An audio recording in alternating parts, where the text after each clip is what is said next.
Y'all see how we coming? Y'all see how we coming? Y'all see how we coming in this times? What's good, y'all, man? AceMaceo, the Divine One. It's been a minute since I did one of these. This is my last time doing that in this format because the way they came through this time around, damn, my vocals are a little loud. My vocals are a little loud. The way the information came through this time, I gotta start putting it right. I'm gonna start putting it right.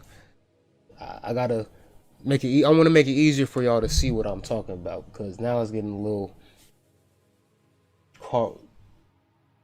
not far fetched, but it's. I want y'all to see what I'm saying because I can see it as I'm talking it. I know what I'm saying, but y'all might not. Some people who watch the video probably do know. The occultists, the magicians that might come across this, they gonna know. The spiritualists who can see in the messages in this film, they gonna see. They know. And for my niggas, my music niggas, I came up with, who most of my subs is, I might not have no idea. So, or if you're from TikTok, hello. Welcome to Ace's Temple. But let's get into it. So, I don't know what I want to start. I don't know what I want to start with. We're talking about Black Panther: Wakanda Forever. It was a cool film. It was a cool film.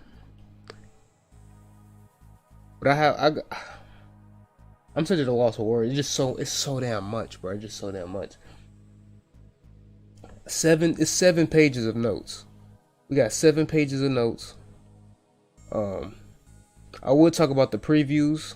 And I would go into how I went through the whole day and spiel, but so many channels came through that day. They're gonna come back to me as I go through these notes. But I want to play this beat I made. Well, I finished it today. Wild Enough. I made it at the beginning of October, right? The name of it is Take Off and Leave. Rest in peace to my nigga Takeoff.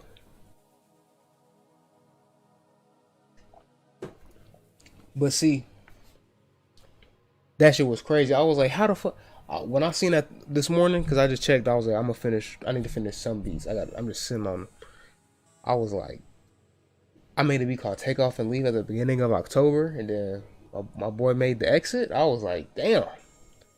I've been tapping in, bro. My abilities and my work has gotten a lot deeper since last time I've been on here. So I've been tapping in with him, and I'm finding out it's like all this Illuminati, this conspiracy shit is just too much. It's all a distraction. It's not that as deep as it goes. It's more of a sense of they don't be participants. They don't be aware of it. They don't be aware that they're being used. Type shit. So, yeah, let me play this track. It's from Brother Panic. Well, I put Brother Panic's talking. He's talking about the last Wakanda film. Nigga started. I don't know if he was channeling or what, but he just talking about the film. They say how Wakanda isn't it, and yeah, now the beat. This beat is pretty crazy. It's 5 minutes. I don't make 5-minute beats, and the song structure ain't even song structure. So it's like on some symphony. This is one of my most creative beats. Definitely on some Michael shit. Listen to a lot of Michael Heavy. Working with Michael Heavy. Been working on this music magic. We got a book coming soon. So I'm gonna let this play, and I'll be back with y'all, man.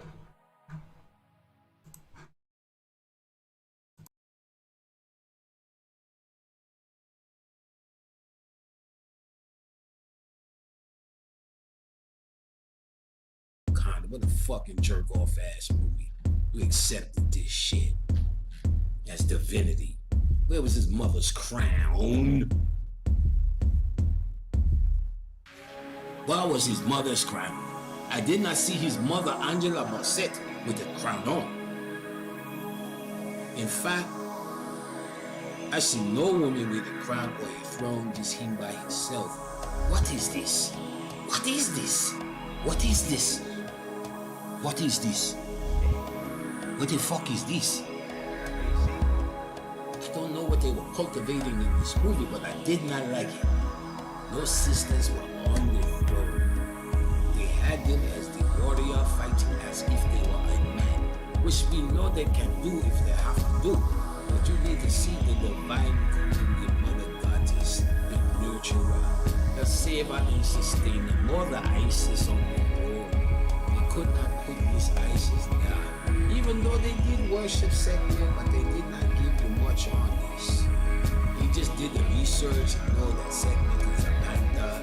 Hanuman is a monkey god, which they are from two different pantheons.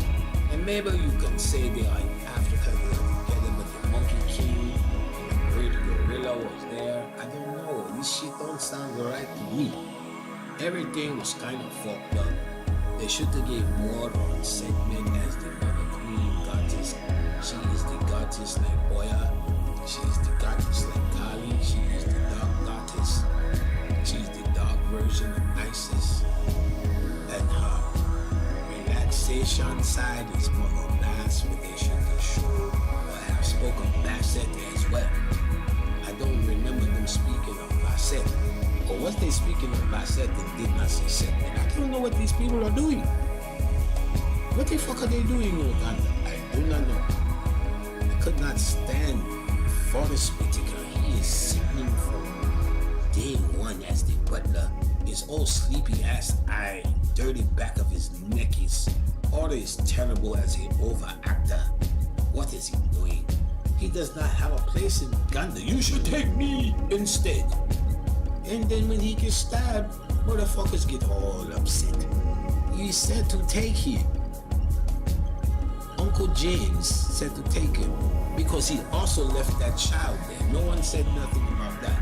He also was in the decision to leave the child in America because he stabbed him and said, here you go, Uncle James. This one for you. And they hated him for it. He had every right, and that's what you want to do, and that's what he would do in that situation.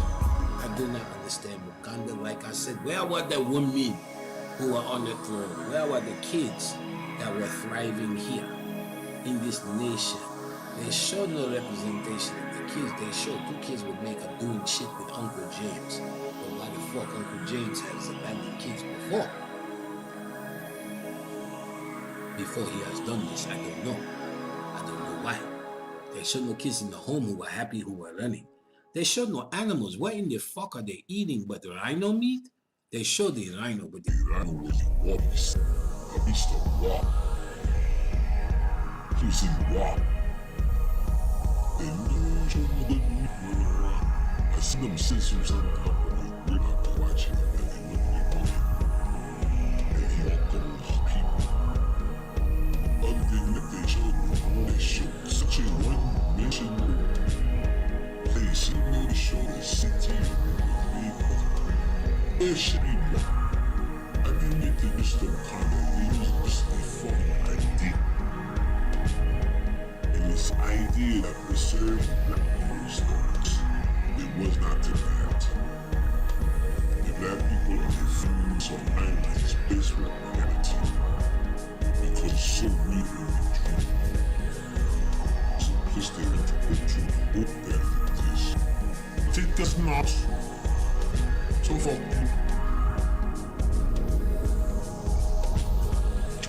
You fuck Wakanda.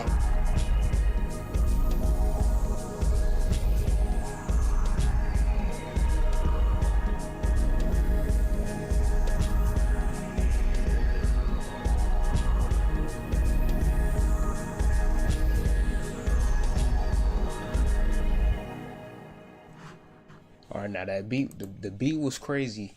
I know the vocals on it probably threw some niggas off. And it's unfinished. This is unfinished, but I meant to have it done before stream, but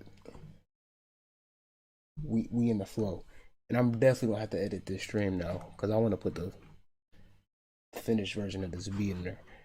But if you didn't catch what he was talking about, basically he was talking about how in the first film,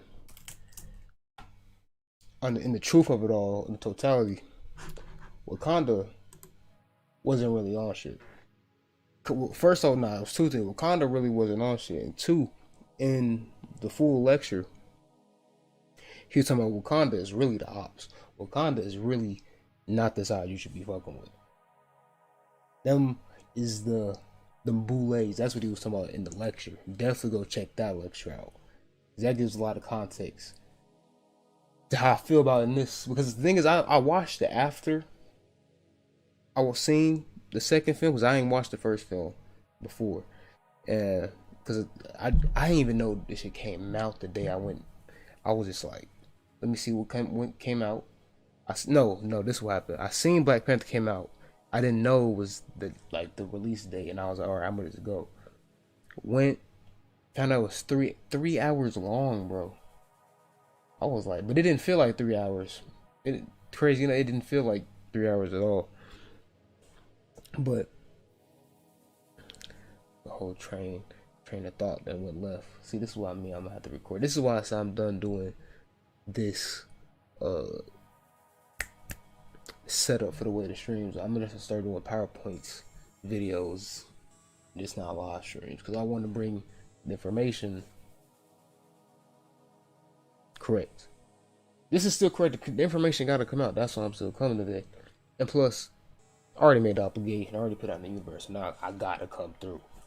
So let's go.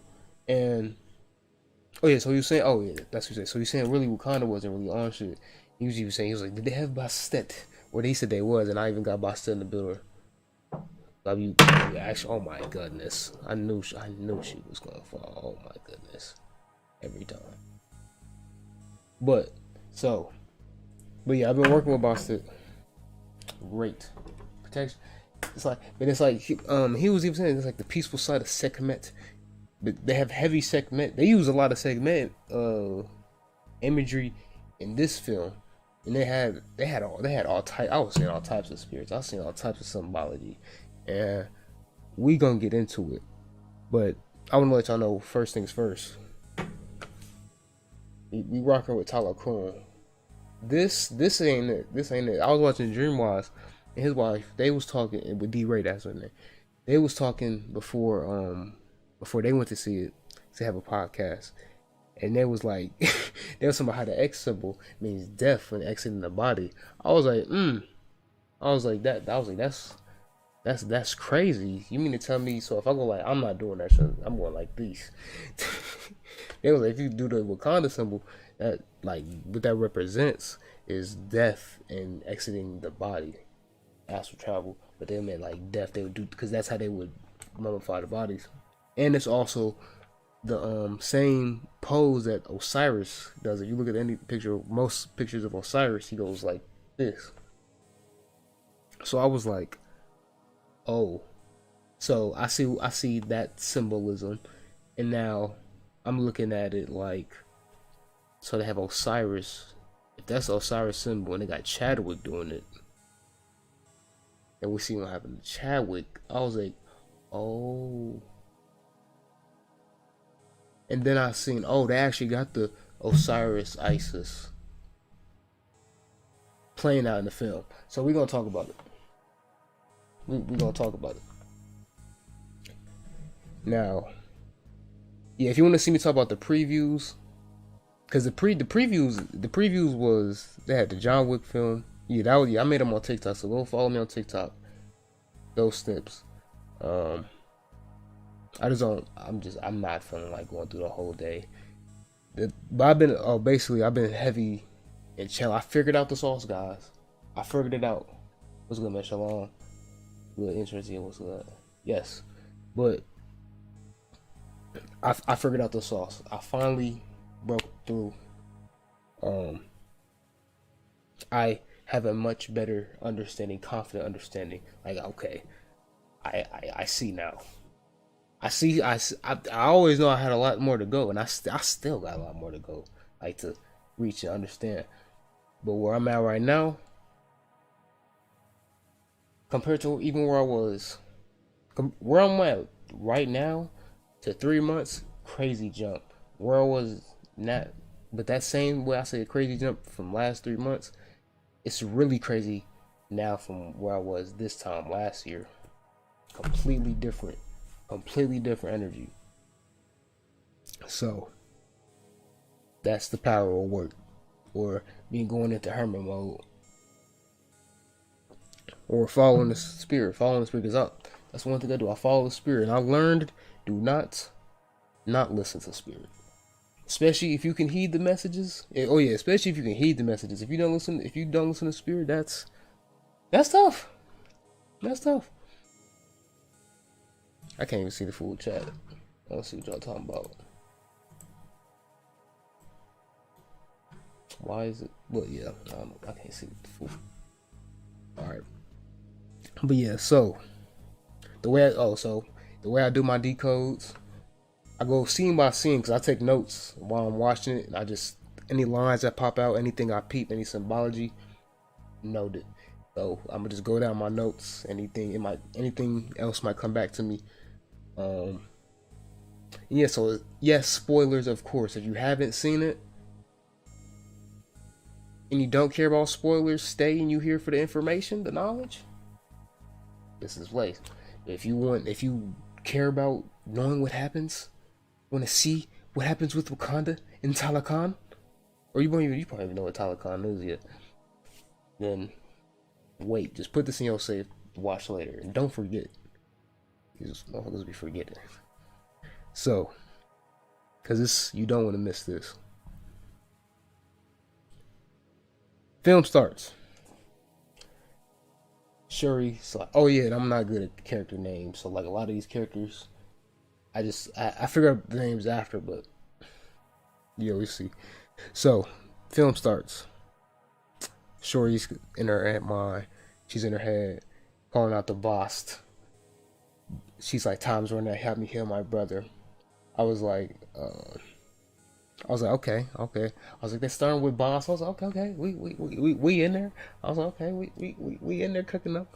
And then but I was like, it's crazy because I have a Tiger's Eye bracelet and I got a fuse with boss, and I almost forgot that motherfucker. I was like, in a way, the way I work with spirit, whenever chaos, or like the way if the statue fell, or how I almost forgot it, that's like symbolic to me. Like, it's going forward. We're in the energy. We're in the flow. That's how I work with it. It's not a bad omen how motherfuckers try to make it seem. Like, I seen one girl, she said when you see a dead animal, make that omen of you have good fortune coming your way. Do you understand that? I was like, see, now that's what we're talking about. This is we're dealing with symbology, repetition. This is reprogramming the mind. So I was like, that's magic. So these workings. So next, it started. Also, then they proceeded with his funeral. Also, Kyrie, but we're not talking about that right now. I'm not discussing that situation. You just know it's a distraction from this. Well, I want y'all to go watch Hood Mystic's video on that situation. Go watch Hood Mystic video on that situation. The way he breaks that down, top tier. Now, they proceeded with his funeral. They was pouring libations in the forest. I was okay, and pour libations. I started pouring libations. Oh my goodness. I say, yeah, the libations is the sauce. It's in us. Same thing with Heka speaking, manifest with your word. It's already in us. You already pour ones for your dead homies. That libation, I'm telling you, that's magic, real sauce. Tap in there. So they was pouring libations. They started dancing. They was celebrating when the death was coming through. They wasn't. The family was upset, but the people it was a good energy. It was pumped up. It wasn't all sad and sorrow like our funerals in the Western society be. So y'all see that difference is a different take on death, not being. It's not a negative connotation with death. They have the astral. I was about to say astral, the ancestral realm that they got. And I was just peeping. I just always keep peeping the power of music and drums. I just keep peeping that because I'm working on this music magic book. So more on that later. But I keep peeping these things with the music, the sound. It's thought one of the Anunnaki reincarnated.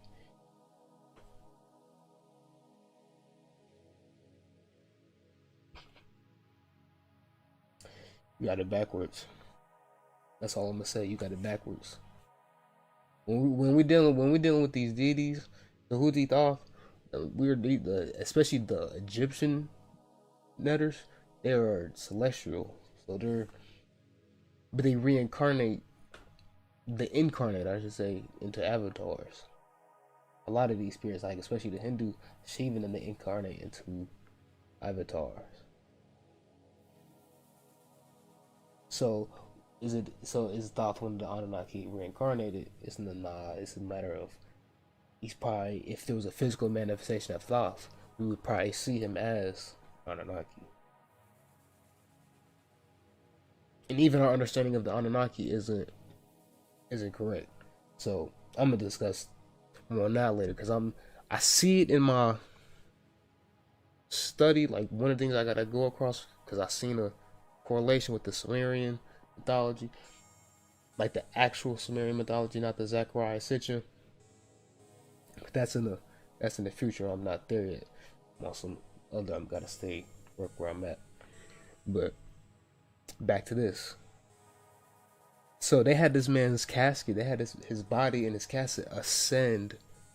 So he went up to the spiritual realm. So they didn't put him in the ground. They literally sent him up, and he ascended. I was like, okay, that little symbology there. And then I peeped. I was like, the purple energy, because one thing with me lately, I've been working with Prince. And Prince has been teaching me how to channel and how to get a even deeper understanding of spiritual messages, different ways of dealing with spirits. Him showed me through Brother Panic, and also Dreamwise. I took Dreamwise how to invoke deities course. Changed the whole way I work with spirits, and it kicked in. I was like, oh, now I can. Now it's not only now that they're coming through, because they've been coming through. It's just now that I can clearly see the correlations mentioned, the cause and effect. Because a lot of the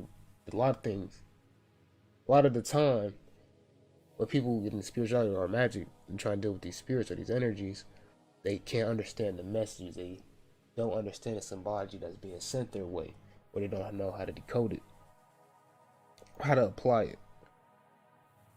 But it's about being with the flow, because getting off topic, but tapping in. But that purple energy, I was like T'Challa, Chadwick. I got it. Okay, that's what I was getting to. The purple energy is connected to Atlantis. That's basically what I was going to say. One of the channels I got through my working with Prince was that there's an Atlantis current going on here with this purple. This purple, I got it with the crown chakra that all activates this channeled spiritual senses. So, but at the same time, you got to think about all these different artists. Every time you see purple in the public, how is it associated? So I was like, so you got Prince, then you got Jimi Hendrix, and I was like, all right, we're done with the music. Then I've been dealing with Michael Jackson. Michael sent Prince, because before I was working with Prince, I worked with Michael, and I've been seeing Prince more lately. Well, and then lately, Michael been coming back through since I started listening to the Invincible album. So,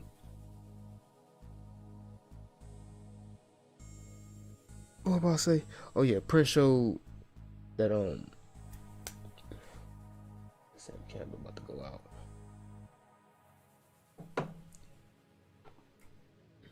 Damn. See, trying to remember. Hold on.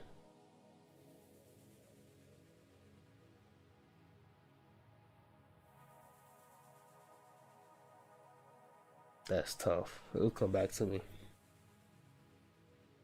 So, but basically, I know that Atlantis filmed this connection with the Talokan, but they did it in the They didn't show it. They showed it in the polarity aspect. So in this film, the way they have it set up is basically Talokan, which is Atlantis. That's what it really is, and Wakanda. They're basically symbolic of two sides of the same coin, two different time periods. Is the best way we could physically understand it and conceive it. But it's really the same thing, because we can talk about Atlantis and how it was everywhere. It was one nation all across the world. That's how Wakanda would look. Wakanda would be the look of that on the land. But how we have Atlantis now, if Wakanda is still operating, it'd be underwater. And then even in that, or like an advanced, highly civilization, technologically, that's Wakanda, that utopia. That's what that is. The spiritual, that's Talokan.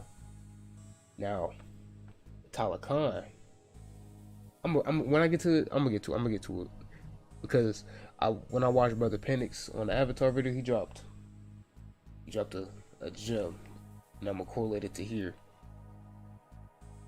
Now, so now they was talking to the government, Angela Bassett. I forgot what the queen's name was, but the queen, and I peeped she had like her crown now, it looked like Nefertiti, so I was like, I'm a Nefertiti symbolism.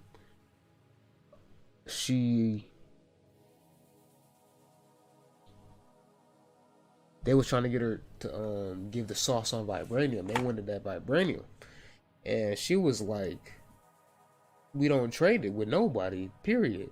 And then she put out receipts. She was like, we had an attack at one of our facilities, and then it was funny because one of the French was one of the people that was like trying to get down on her heavy. They was trying to get into one of her facilities. They wiped them niggas out, and they got them in 4K with receipts. She put up in the Congress and was like, so I seen y'all trying to get this vibranium. Y'all trying to attack us. They got them in 4K. They didn't even attack back the country back. They just told us straight up to their face, we know what y'all trying to do. And the thing with the world is, with these European countries, they know that they don't have nothing against vibranium. They know it's an L. I was like, oh yeah, this is great. I was like, this is great to see, but see, they want me to feel that it's great to that. They want me to feel that way. But there's symbology in that. And she also said it's not because of the potential of vibranium, it's because of the potential of what they would do with it. See, because they know they are destructive. They know what they would motherfucking fuck this shit up. They would use it for war purposes. Because, see, and this is the funny thing about it. They gonna use vibranium for war purposes, and at the same time they're fear of vibranium. They're scared of vibranium. See that? See that polarity? See that shit?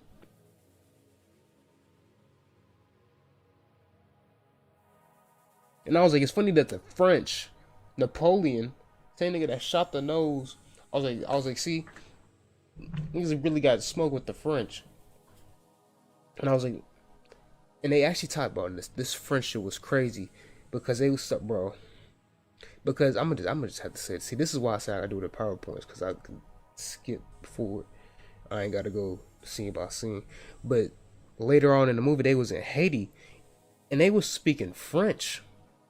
They wasn't speaking Creole. I was like, fam. I was like, these niggas speaking French? I was like, that's crazy. In Haiti, I was like, that's crazy, man. I know they already like one of their languages, but we know Creole is the shit. That's the native, the Aboriginal, the original shit. So that's where the power is in. If you was doing magic, you trying to tap in, you use Creole. You ain't using no goddamn French, unless you goddamn, uh, that's your native language. If you French is all you have, use French, man. But if you trying to do some voodoo, you trying to tap into some African spirits, use that Creole, boy. So, um, I said, see, it's funny how bro asked about the Anunnaki. I said, this is how it'd be if the Anunnaki was to pop out. If like, I was like, if the Anunnaki was here, type shit already, like how we see these spaceships, and they was like, we want the work, we want that sauce. If that's how they try to pull boys into Congress, I feel like that's how it would be. Or the Anunnaki might just not play that shit. They might just get them boys out of there. They might just get them boys out of there. But that's fantasy. I don't know. I don't know about the Anunnaki. We'll have to see. We'll have to see in time.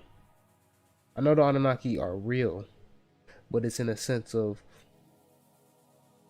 in what sense? You see what I'm saying? It's in the sense of, in what sense are they real? How are they physically? Are they physically manifest? Are they a spiritual symbology, or are they actually real people? See what I'm saying?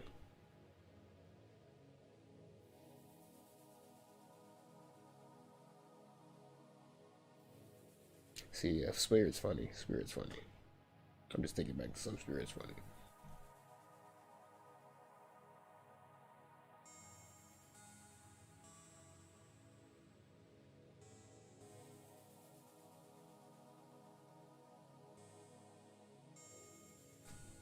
Oh, it actually takes me into my next thought. Cause I was like, what if the alright? So I was like the physical manifestation of things. So I was like, are the Anunnaki real?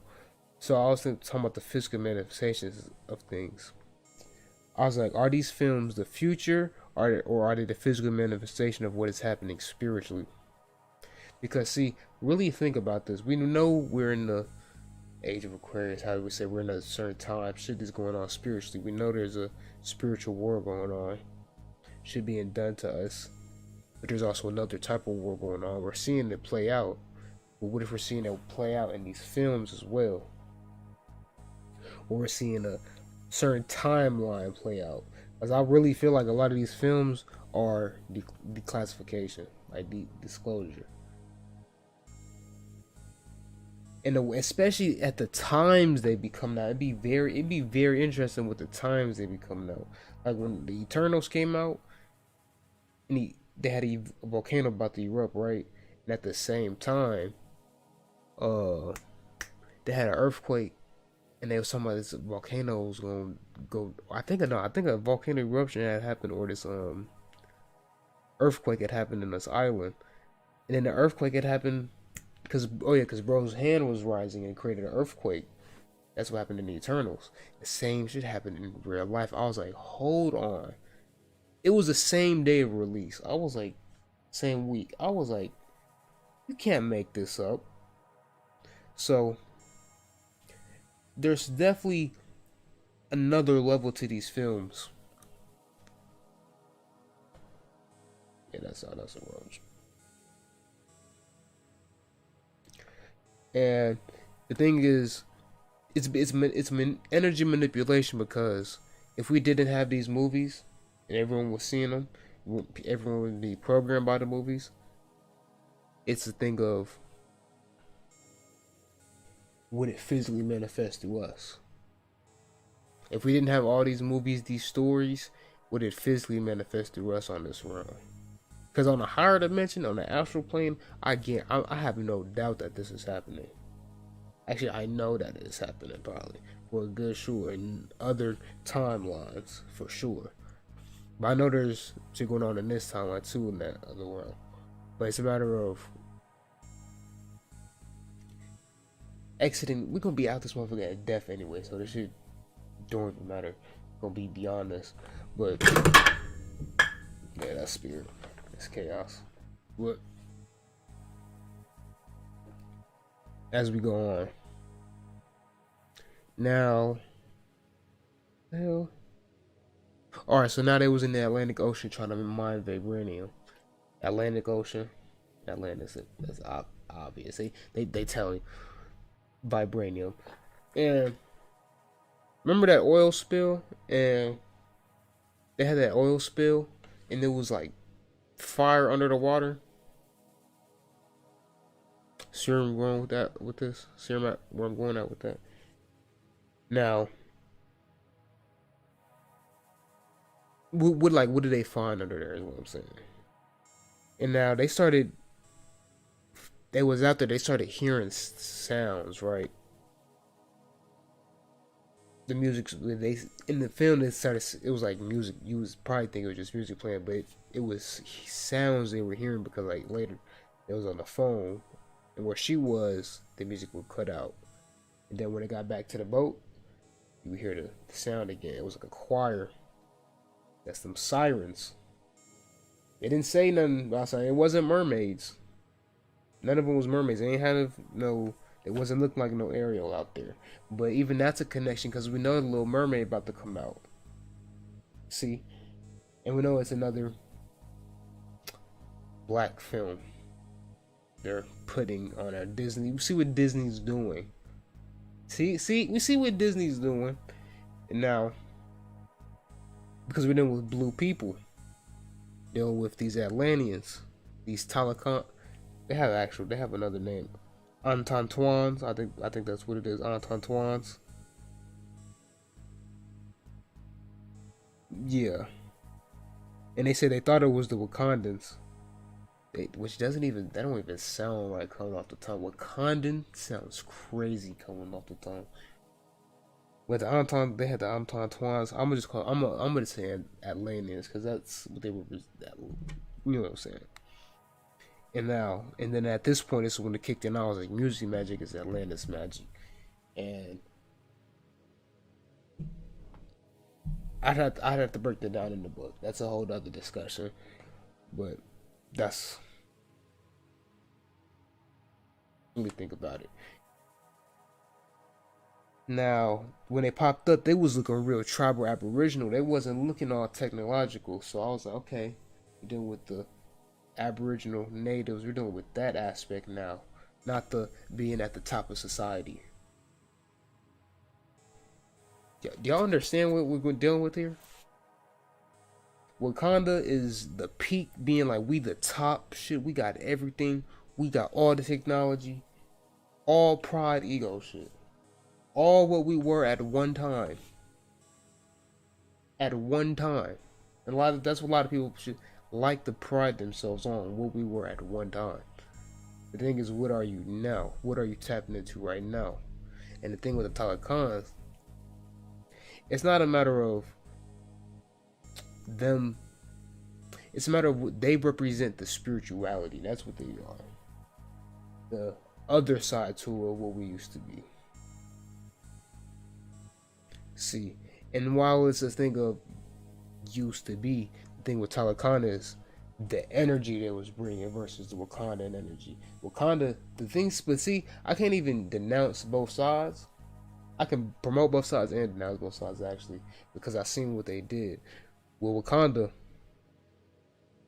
they the energy they trying to tell you is that death is not the end. That's what they trying to tell you, is that death is not the end. There's something beyond. We have the ancestral world. That's what Wakanda's little symbology is telling you. And then with Talokan, it's a matter of humanity. It's fuck humanity. Like how Brother Panic says fuck humanity, that's how I apply that. I was like, oh, that's, they getting into it because what happened was bro had came out. I'm getting all off top. We going past forward.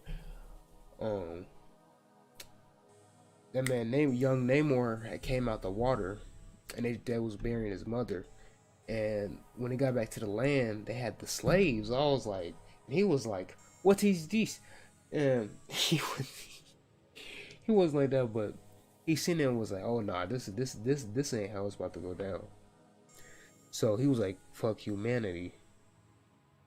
But you see how I'm applying to fuck humanity, you lower this matrix, this shit, this giving energy to this shit. How I said that Kanye situation, the Kyrie shit.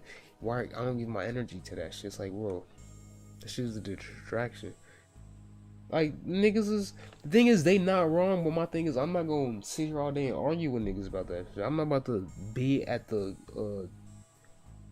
office table at the water cooler talking about that shit with niggas. Like, bro, I could care less about that. I'm focused on these channels right now, trying to get this work, trying to make this music, trying to write these books. That shit does not matter to me at all. So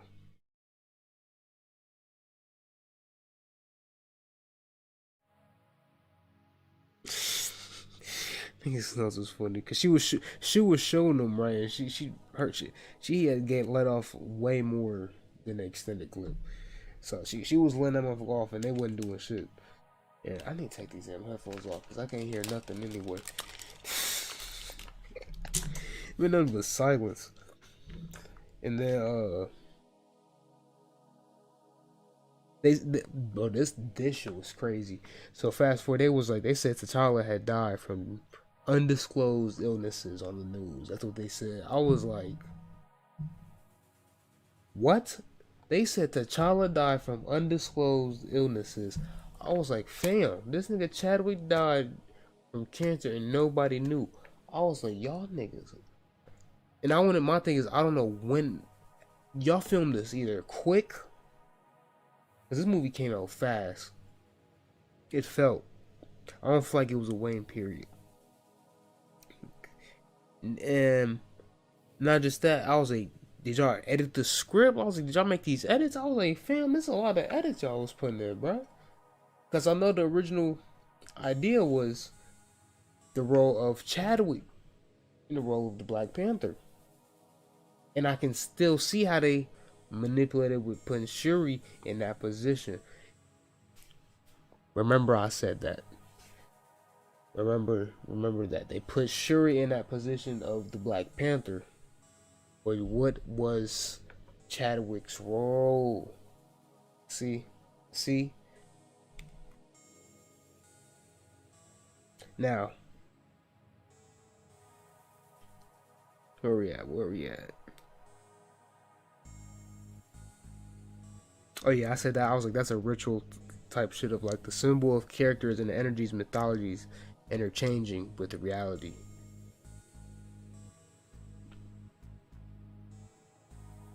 Cause I was like, if they're putting in this move, I was like, they really following something here.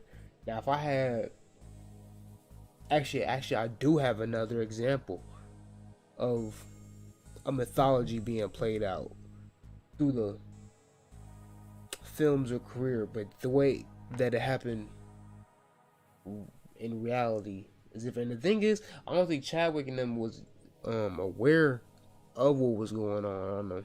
I think it's either two things. Either just the spirit. It's either just the spirit and how it worked out, or two,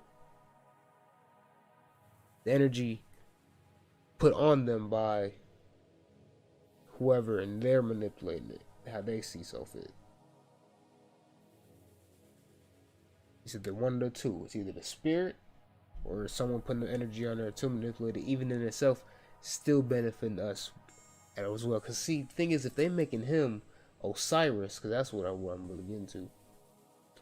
Because I'm gonna explain that later. I have to explain that later because it got confirmed when I seen old girl, and I was like, okay. I was like, yeah, this is pretty for sure. I don't have her name at all, but y'all know who I'll talk about. For him to be Osiris,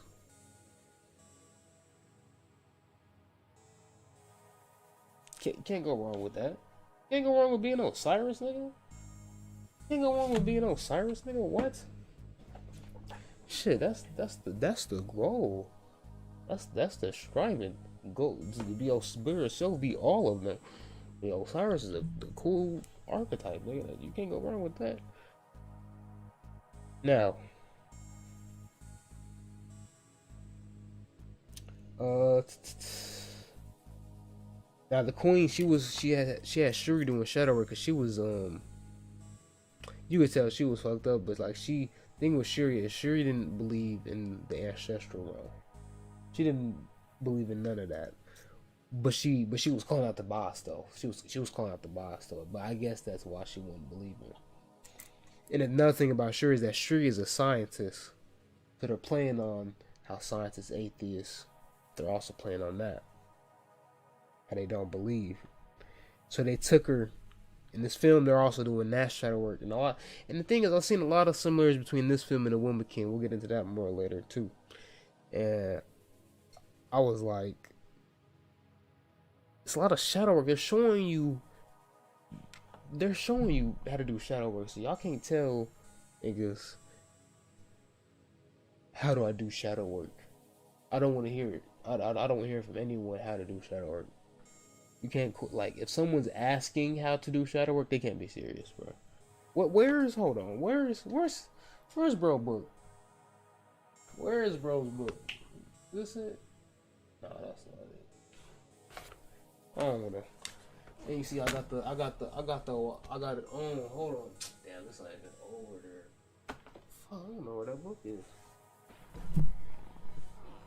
I was trying to pull out bro shadow work journal. We'll go get that from Hood Mystic. That nigga has everything, bro. That nigga has all the information you need, and he got you the source information too. He got the can't go wrong with bro. And then we're back to this. So yeah, she got Shorty doing shadow work. She took her out to. I keep saying bro. See, that's the merger of the energy. That's all I kept saying. She took her out to the ocean, and she had her burn the funeral garments, and she was like, burning these it ends the morning stage, and it starts a new one, like a new stage coming out of mourning. And I was like, okay, that's a ritual we can apply to our practices for those going through that. They can do that and really be intentional. These rituals work. And they're very, very simple. It's not like motherfuckers. Would you really gonna do it and think something is gonna happen to you because the Illuminati is plotting against you? They would put it in the movie. You'd really think it would do something against you, so something inside of yourself would counteract yourself. You took the time out to do this ritual, so something bad would happen. I need y'all to really, like, because I want y'all to understand that we're taking information from these films, from media, and what they put out, because they do research. They go out and find it, and they get it from other sources too, and they got it hidden sometimes. A lot of it be straight up, like in this film, a lot of it is straight up. A lot of shit is not deep at all. A lot of it is straight up. So use it. Do as thou wilt. Do as thou wilt. In Shazam, bro. In Shazam, all the letters in Shazam are Egyptian deities. And it turns them into a god when it says Shazam. It's a word of power that turns them literally into a god. Use it. What a sauce. Oh, shout out Dream, bro. Dreamwise put me on that type of sauce. Like, that's sauce, boy. Shazam. What's wrong with y'all, boy? That's the shit. Gaia Legacy. Hey, I'm gonna add that. I'm gonna put that in my notes. I put that in my notes. I got a lot of books, and I need to add more. RIP Z Library. RIP Z Library. We gotta. Actually, I went to Z Library. They got a Telegram bot though. They still got a Telegram bot. I need to tap in with that. That search engine and everything. I'll be using that still. See, library is where that. So many books. And also, if y'all want access to my library, tap in with my Patreon. I got them all. I got them all. Everything you need. If you trying to tap in, all the books you need. And I'm still updating it, so I got even more books I gotta add in there. Ace's Temple Patreon. If you go to my Instagram, it should be in the link tree. And the book Atlantis, the Antediluvian World, if you have it. Oh yeah, I'm gonna definitely tap in with those. The Antediluvian World. I'm gonna just take a picture.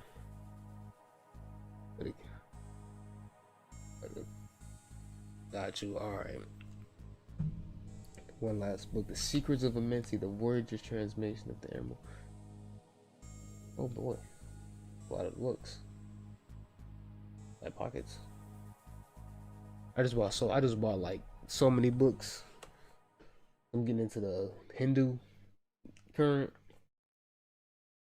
Cause the thing is I be wanting that source information. So I got the Bhagavad Gita as it is. I just got the Ramayana. Oh yeah, that's another decode I'm doing soon. I'm gonna decode the Ramayana. Hanuman, but the boy Hanuman was doing the mantras. That boy was going nuts. That boy, Om Namah Shivaya. Nah, that bro put up with the Om Namah Shivaya. Oh man, yeah, bro, yeah, that's gonna be a good one. I'm gonna have fun doing that video. Yeah, the Bhagavad Gita, yes, Bhagavad Gita is it. Shout out my boy Darrell, he put me on that. So I know I didn't just delete all these. Oh. Okay, so where is that? Where we at? Oh, sure. Okay, so sure. So while he was talking, Shuri, the queen, her mother, she was like, when you think of your brother, do you think of comfort or do you think of this? Are you like in comfort or are you like in anger? And then she was like, when I think of him, I have comfort. And then Shuri replied, she was like, he's just a construct in your mind so you feel better. I was like, you scientist ass motherfucker. I was like, I can't believe Shuri. I was like, how you doing? That's her brother, cause see, I be telling motherfuckers straight. I was like, bro, they still here, bro. I be telling motherfuckers straight, they still here, white rulers. Ashe to the lost ones. This shit tastes amazing. I ain't drank no wine in a minute. That spirit juice.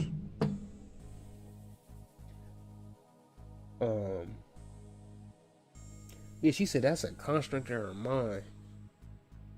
So I was like, this is gonna be her character development arc through the film.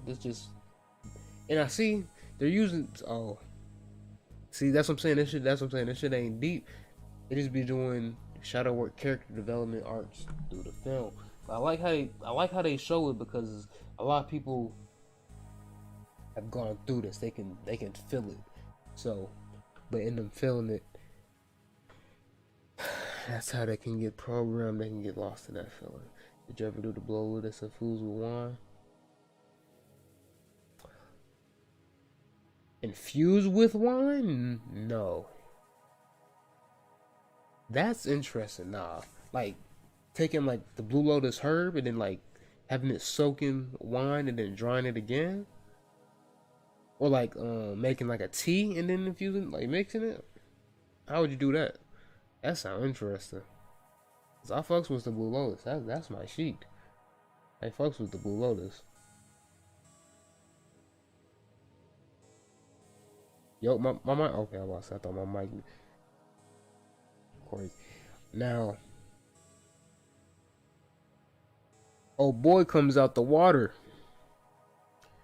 A cuckoo con. Cuckoo Khan. Shout out my niggas Koo.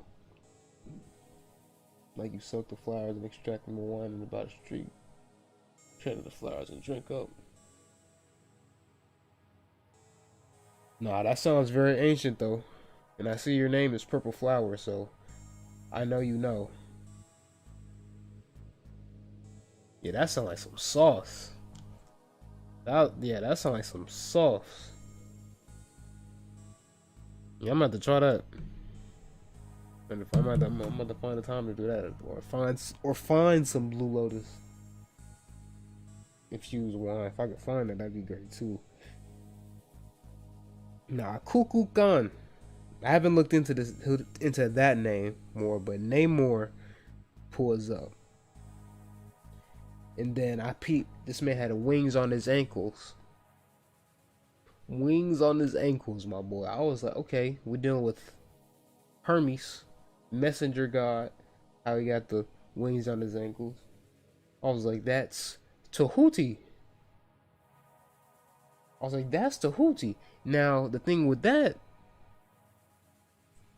I was like, Tahuti, the thing with Tahuti Thoth, he's the Atlantean. So, okay, we see what we dealing with here. But the thing with him being Thoth is, he doesn't really show Thoth aspects. He got Thoth symbology, but does he have Thoth aspects? But then that gets into the question, who is Thoth really?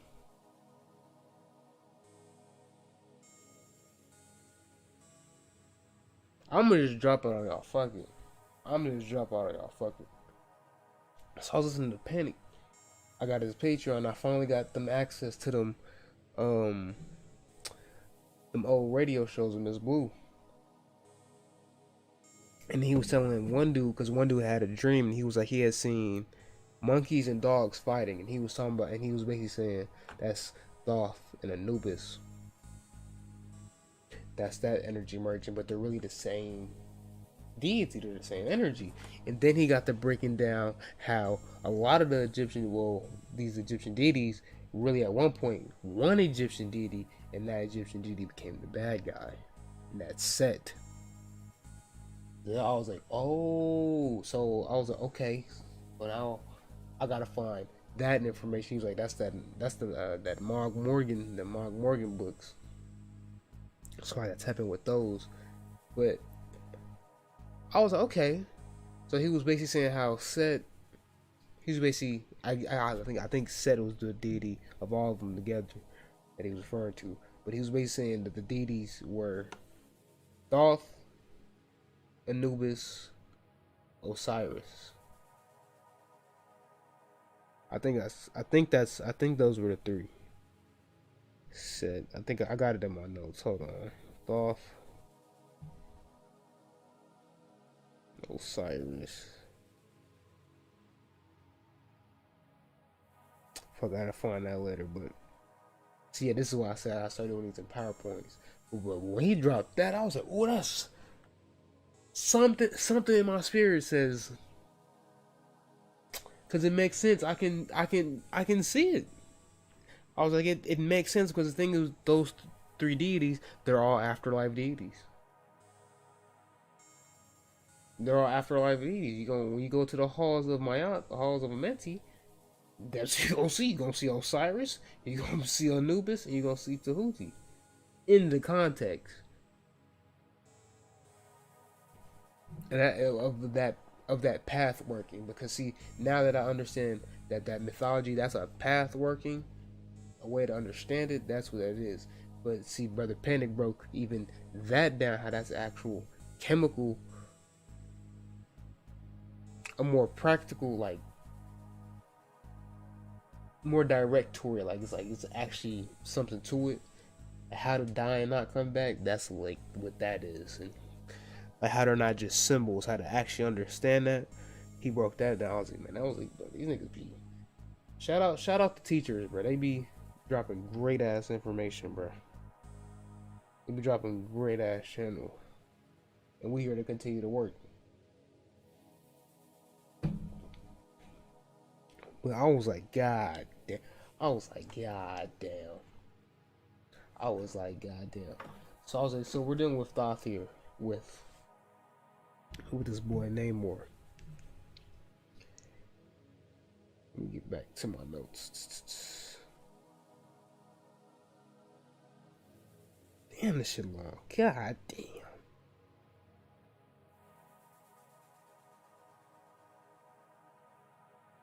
Okay, so he was saying he wanted to work with Wakanda, but they was like, "Who are you?"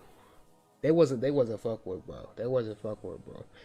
And the way when I wrote down, I was like, they pride got them like got them like nah. And then I thought back to it. I was like, is it pride or was it fear? And I was like, both. Or then at the same time, both of those things could be out of ignorance.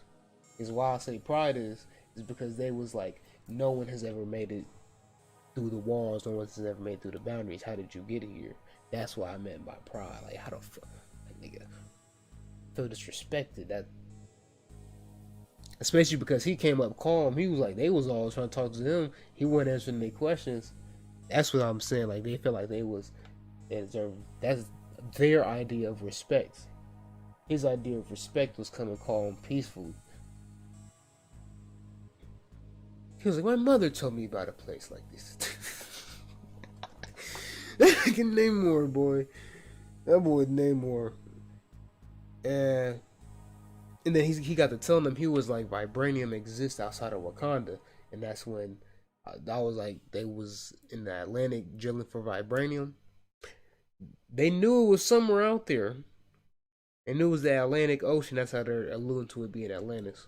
But they call it Talokan. I need to look into the names of these places because I know it's something to them probably. There'd be a lot of juice sauce and sauce in these names. I want you to look into the etymology of your name and also the phonetic meaning of your name, birth name, and your nickname. And then I want to think of the symbology of your name and also what that symbology means to you. I want you to go down that rabbit hole. We're taking know thyself to another level. And so yeah, I forgot. Oh, so I got, he was like, I don't know if he had gave him ultimatum at that point, but he was giving him a lot of ultimatums. Like that boy Namor was like, we're on my timing, boy. He was not with the shits. He was with the shits, but he was not with they shits.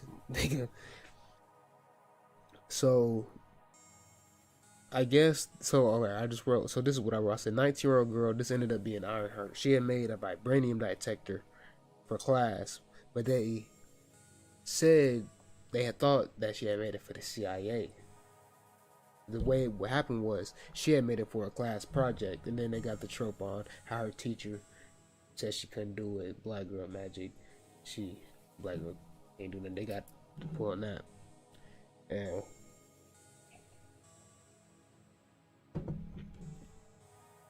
but what it made me think was how a lot of the sauce be in these projects in school. Nobody ever thinks about after you turn in your project right, what happens to it afterward. After it's graded, like what happens to it after it. Especially these digital projects. Today, where are they sending it? Are they profiting off them?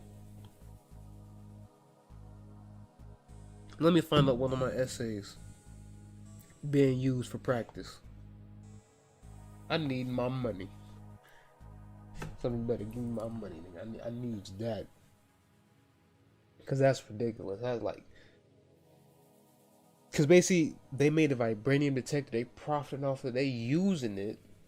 They trying to get some vibranium. They're doing hella shit with her work, and she just in college. She just out here. We don't understand her story. We don't know if she got college debt. We don't. That's how it would look like IRL. That she would got some college debt with today's world. So it's wild. So then old girl, the little warrior. I ain't catch her name, but call her segment. I call her segment. She was given straight segment energy, and then she was like, "Little girl, you have two options. You can come to Wakanda conscious or unconscious." What does this mean? What does segment mean by you can come to Wakanda conscious or unconscious? This is what I say. She's saying, do you want to be, you can come woke or sleep. What does that mean by woke or sleep? She can come knowing this information. I'm saying I'm getting real now. Literal, physical world. She can come knowing this information, conscious and all that, or she can come unaware. In the film, she said it like a threat, but it's that segment. But it's a thing of you're going to come regardless. This is what you're going to become regardless. And then now we strive back to what Brother Panic was saying in his decode of the first film. He said Wakanda is the boule. He said it's not in your best interest. And this would make sense because see, this is crazy. Nah, that's crazy. Because see, Shorty in college, they come to her in college. The boule works in fraternities and sororities. They playing on females, but boules is men. Bro, the boule coming to her in college. They saying you gonna come to us with us whether you want to or not. Conscious or unconscious. See what I'm saying about the manipulation of energies? How motherfuckers don't be knowing they're being used? This is what I'm talking about. This is exactly what I'm talking about. And it's crazy because at the end of the film, they gave her something that meant something to her. It was a car that I think she said she was working on from her parents. It's a red car. I'm trying to figure out what the symbology with this red. I know old girl segment. I'll tell you I'm referring to her segment. She had on red in this one of the scenes, and I was like, that's definitely segment. I was like, that's what confirmed the film because red associated with Mars, segment, passion, action, anger, all these different correspondences. So yeah, I was like, yo, they doing it. I was like, they doing. I was like, bro, they got the boule coming to her. They giving her what she want, or something that means to her. They're enticing her to come back. And the thing is, her suit that she made. This is the wild part. The suit that she made, they said, "Nah, we gonna keep that." At the honor her suit, she said, "We gonna keep that in Wakanda. You can't take that back." Yeah. So this is pretty interesting. I was like, this is very interesting.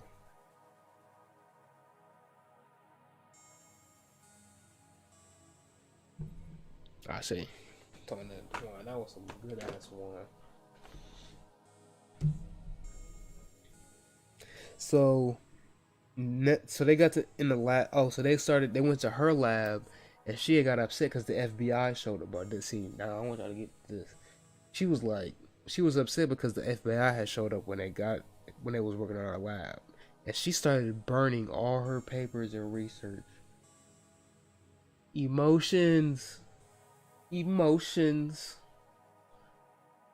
All her research. She was like, "Fuck this shit. I ain't fucking with none of this."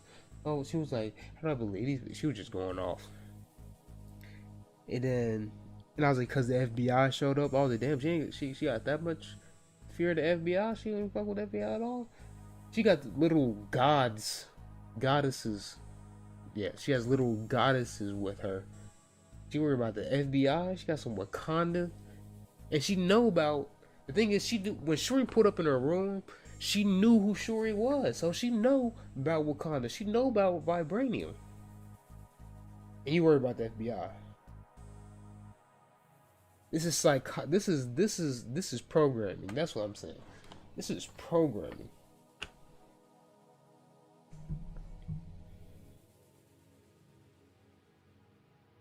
Cause what does that girl represent?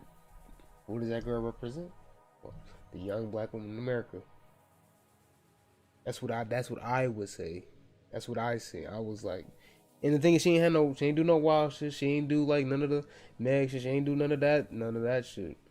But she was just overall the black young woman in America in college doing her thing, exceeding black girl magic. She was doing all that shit. Now, and that's key to remember. That is key to remember. But they're playing on that. They're playing on that. That's all y'all remember. She's playing on that. And but one thing she had said, she was like, she learned it. She said she had learned. There was one guy on YouTube who had a whole channel dedicated to the science that she was learning, like how she applied it. I was like, that's how it be, bro. The signs be out here. 11122. That's what I just seen on the clock. The signs be out here. The songs be out here on YouTube for free. Y'all can learn a lot of this shit for free. I learned a lot of shit. Well, I bought a lot of books. I bought a lot of books. But there's a lot of shit you can learn for free, bro, or for the cheap. For the cheap ski. We're in a different time now. I don't say there's anything such as free because it's always exchange, but it's out here, bro. The sauce is out here. You just gotta look and want it, and that's really it's a matter of in these times. It's a matter of do you want it? If you want it, you will get it. If you don't want it, if you truly want it, you'll get it. If you really don't want it, it's not meant for you. If you don't have it, it's not meant for you at this time. See? Head ass. So yeah, at first I didn't know this was Ironheart. I should have known. I tell you about just excuse me. When I go see these films, I don't be thinking about the whole Marvel universe. Like I know characters, I be knowing this shit. I don't know the future shit. I don't know the full story. I know they going into. I think they said they're going into Secret Wars. I think they said they're going into Secret Wars next. And I know Secret Wars was fire. I know Secret Wars is fire. But my shit was Infinity War, the original with Adam Warlock and Silver Surfer. Yeah, and that's what I went on. I went on that Silver Surfer to come through. That Fantastic Four. That's that's. I'm actually gonna enjoy that shit. I'm gonna just watch that. I'm gonna even decode that.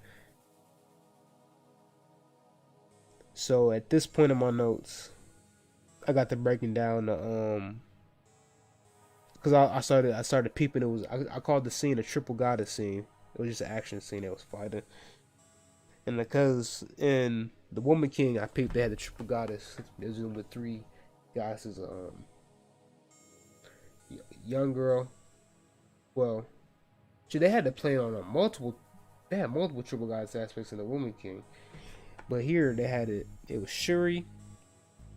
And Shuri, I was like, Shuri is Bastet. I was like, Ironheart is Seshet, and then old girl is Sekhmet. Ironheart was Seshet because Seshet whispered the knowledge into Tahuti's ear. She was whispering the knowledge into Tahuti's ear, but that knowledge information she possesses. Like she had that knowledge. That's what I'm saying here. The Shuri's Bastet because she's the Black Panther. That's what Bastet's the Black Cat. And then Shorty Sekhmet, she had on red. She was driving a red car. See. And then I was like, Atlantean's blue connected to Avatar. Now, how did it connect it to Avatar? I knew they were just the blue skin. See, when I see blue skin alone, I already know we're talking about melanin. We're talking about reptilian dragon skin, DNA, dragon DNA, reptilian DNA, reptilian out of the mind, or how we have kundalini energy as well. It's many ways we come at it with that. But at the end of the day, what we're dealing with is the melanin negus original form, or higher aspects of the melanin. And how did they get this blue skin? So later on, Namor was breaking it down. He was like, it was actually. Let me just skip forward.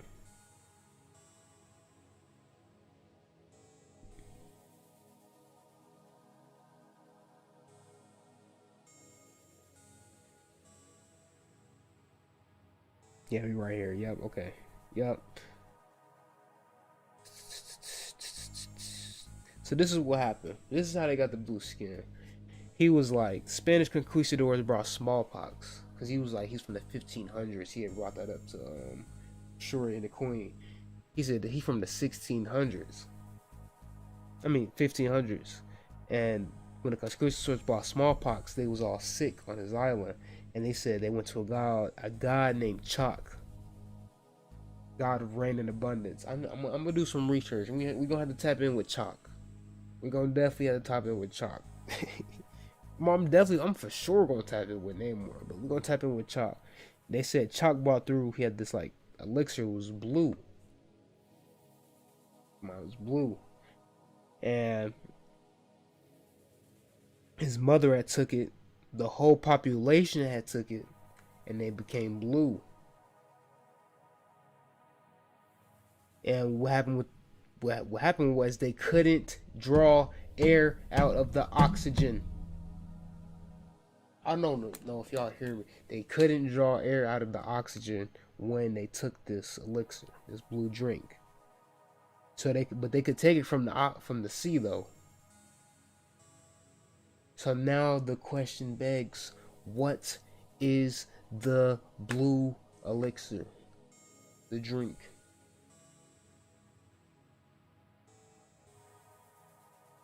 The shot. It's the shot. We're dealing with, it's two, it could be two things actually. It could be two things. It could be one, the shot, because it got niggas not being able to breathe. And then at the same time the shot was doing around, we had George Floyd can't breathe. Oh nigga, we getting into it, boy. See? And then at the same time, Brother Panic in his lecture, he was talking about how blue is connected to silver. And he brought up that colloidal, then he was like colloidal silver.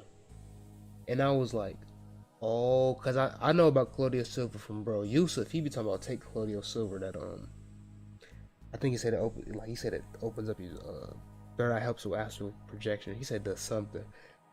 But I looked up and said it helps with immune support, which so it basically cleans out your system. It works. It helps your body, nigga. It does that work. Take that colloidal silver. Also get some trace mineral drops. Trace mineral drops help you with dreaming and open the third eye as well. Clean you out. But I was like, science, all of they put in here. Yeah, bro, this is decoding. This is decoding, putting together. Cause they're not gonna tell you straight up. But they said that when they took it, he couldn't draw air out. And this was in nigga, he said they brought smallpox. What's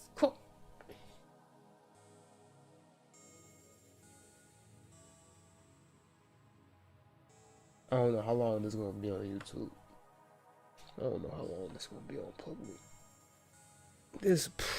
I don't know anything about this is something. But this is coming through right now. This ain't even in my notes. This is part notes, part channel right now. God damn. But see, what happened was when his mother took it, he was the firstborn.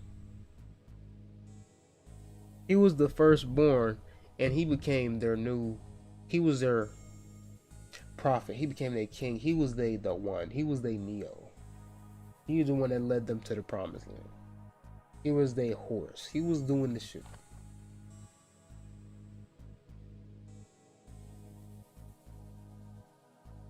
So I was like, so that's an incarnation of Tahuti Thoth right there, or that aspect of Set. Because he said, fuck humanity.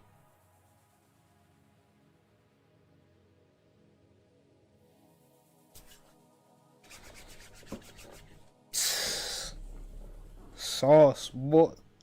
Sauce.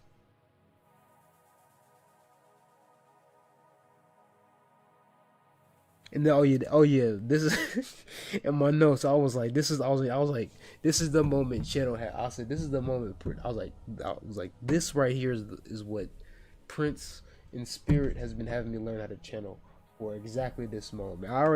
This is what I wrote in my notes. I was like, this exact moment, this mythology, taking Dreamwaters and invoking these cores of that, as well as listening to these Brother Panic and really understanding them, as well as practicing channeling different spirits, tapping with different energies, understanding currents, tapping in with different mythologies, reading the stories from a different perspective. I was like, this is what it was for right here. I was like, this is fucking amazing. I wrote that in my notes. I was like, I already knew, boy. Now,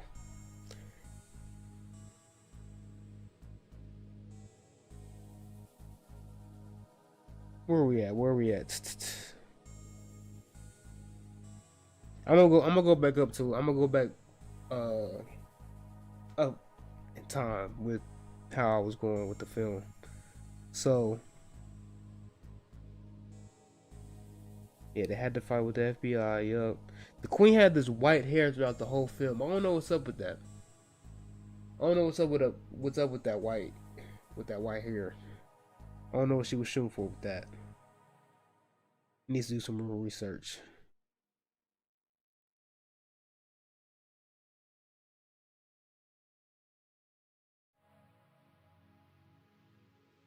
Oh yeah, so she had told. Oh yeah, one thing Namor had told him. He was like, don't tell anyone about like his and his people, the Talokans. He was talking about their existence.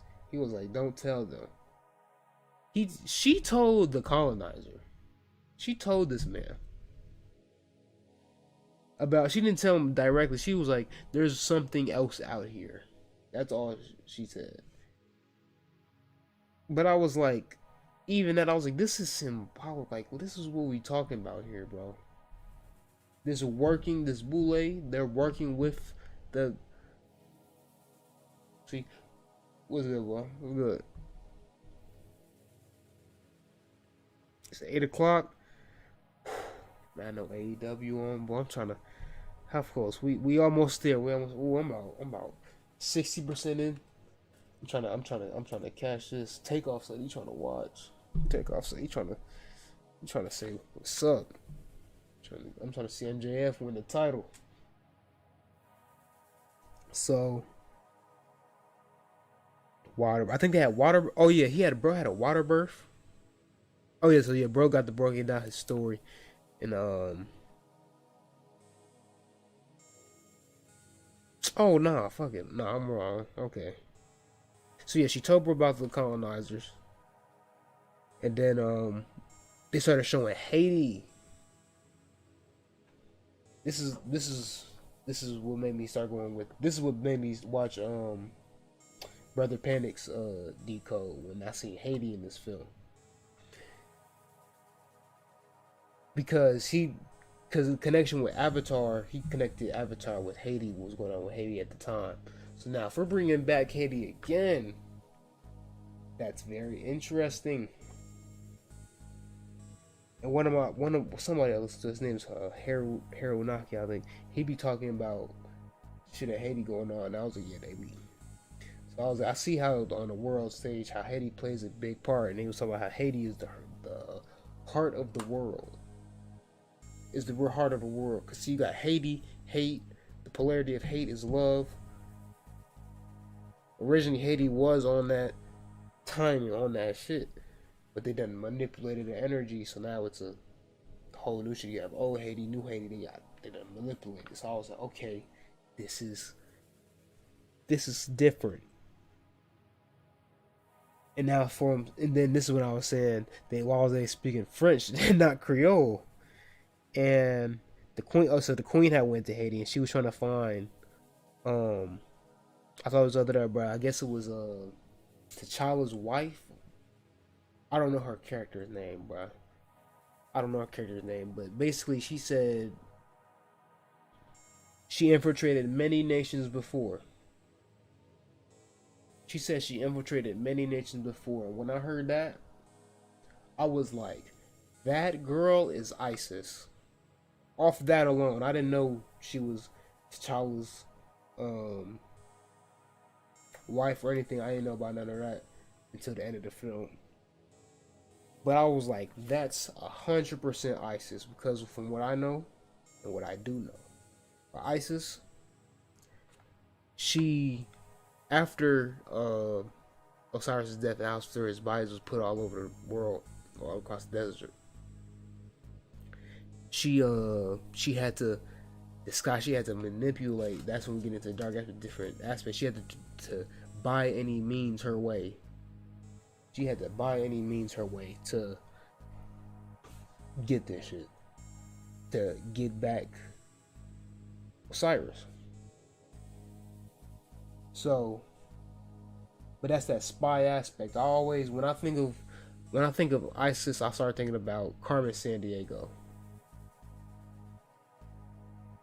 Spy energy. So I was like, that's ISIS. And then if we look at Chadwick, T'Challa, that being Osiris. And then the end of the film confirmed it. The end of the film, the post-credit scene confirmed it. I'm gonna just go ahead and drop it on y'all right now. She popped out. She had a son. Horus. While the father was absent. That's what happened in the mythology. That's what happened in the mythology. And the son's name was Toussaint. Do you know who Toussaint is? I want you to go on Google and Google Haiti Toussaint and read, and then you'll be like, oh, they own that. You'll be like, okay, yeah. I was like, that's spiritual. And if they did that on purpose, it's a matter of why would they do that? Why would they bring back that energy? Why are they trying to push and awaken that energy again? Y'all want to awaken Toussaint energy on the planet?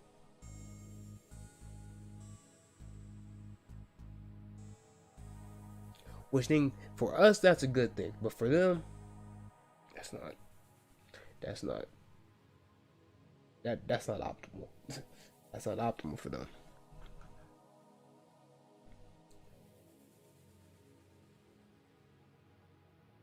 So as we go forward,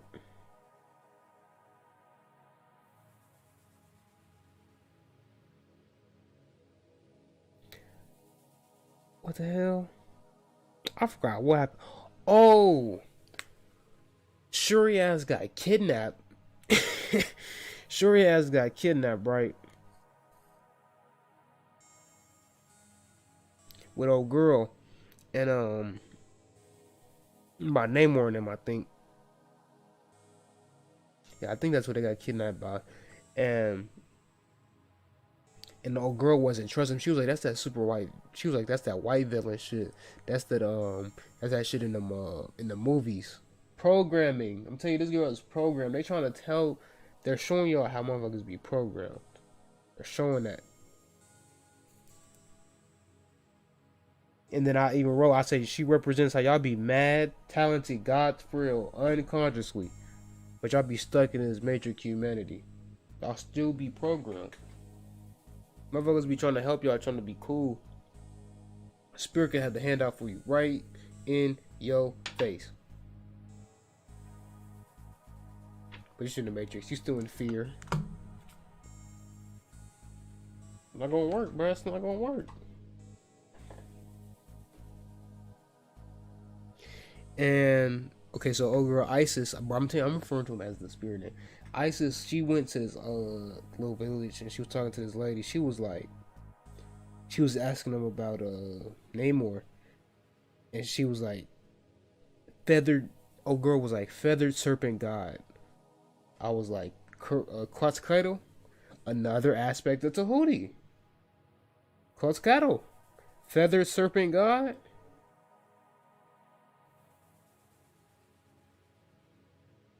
Bro, in the face, it's in your face. And then it was the thing with Talokan. This is science right here. So they have it based off Mesoamerican. That's their aesthetic. They're going off Mesoamerican aesthetic. The way I look at it is like this, because they always had this perspective of the eastern side was like Kemet and shit. The west. What's Kemet in the west? Mesoamerica, all that Aztec, Mayan, all that, same sauce. So I'm be saying about this, we're all dealing with the same current, this Atlantean current. Then with the Wakandans wasn't trying to fuck with that Atlantean current. And you know who the Wakandans represent? Niggas. Well, not the niggas, but niggas. The sleep. The peaked but sleep. The peaked but they don't want to help you. Like, I want y'all to really think about how the fuck Wakanda got all this vibranium but they ain't help none of the niggas in the US. You know how easy like they could help niggas?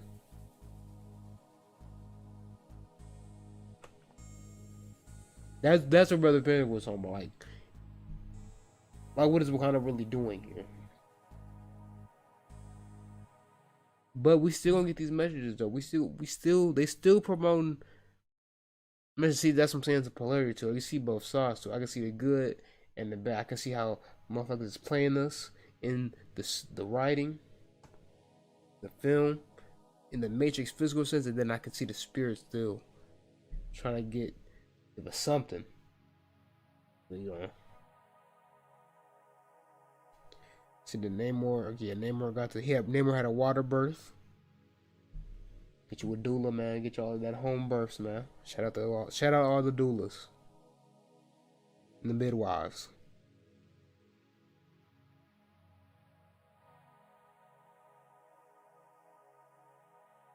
And one thing I was saying was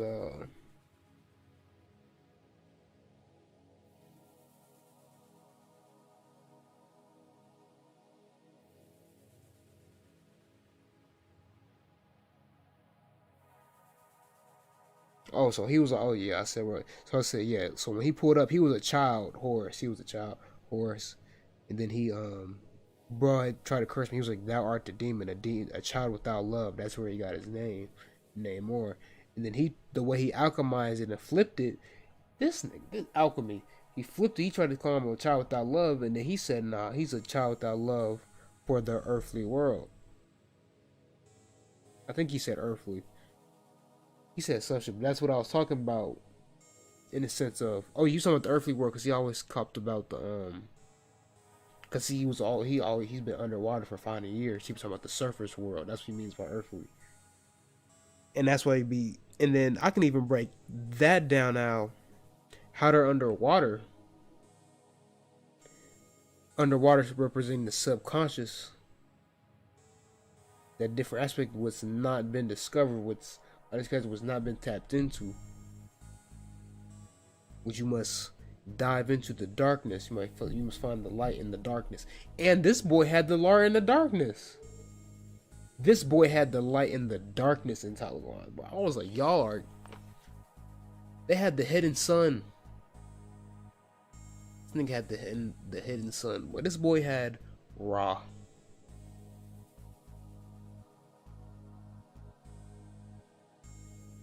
A moon.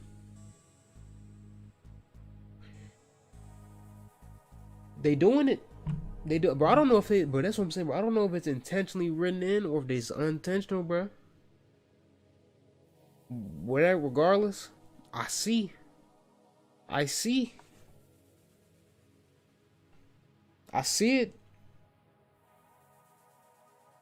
And I love this shit, bro. I love this shit, bro. I love seeing this shit. And then my next note was like, I was like, how bro was born, he was the first one. I was like, these next generation of kids, they're gonna be the more ancient, because each generation can become more and more ancient. Like me, I know I'm an ancient one, but I know as we get further on, it's gonna be more and more ancient motherfuckers come on this planet. And the question is, how are they gonna be affected by two things: the shot, or how they're gonna be affected by this light that's been coming in and affecting people as well from this, not just the sun, but that Beetlejuice light as well. How are these kids gonna be affected by that? This next generation, what they do, that's what I'm interested to see. How this next generation acts, oh boy, that's gonna be interesting. And the generation after that, oh boy. Hopefully we can give them some sauce to make they work a little easier. Hopefully we can get them some books, some gems. Get their parents right. Their parents on that shit. We can jump timelines quick, fast right now. We really can. We can make some big advancements in the Matrix, if that's what y'all want to do. If y'all want to make advancements in the Matrix. Because it really don't fucking matter. But if I want to make advancements in the Matrix, we can.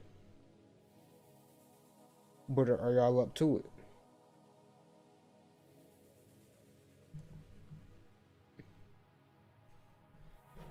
Yeah, my arms getting skinny, man. I used to be hella fat. Still fat.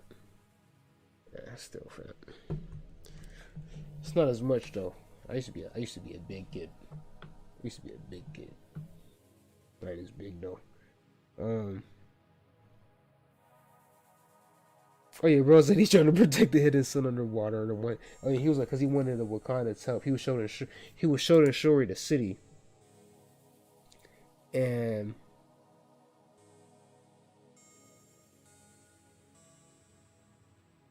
yeah, he was telling her, okay, now it's coming back to me. They was underwater. Shuri's in a spacesuit underwater, and I was okay. Underwater is space.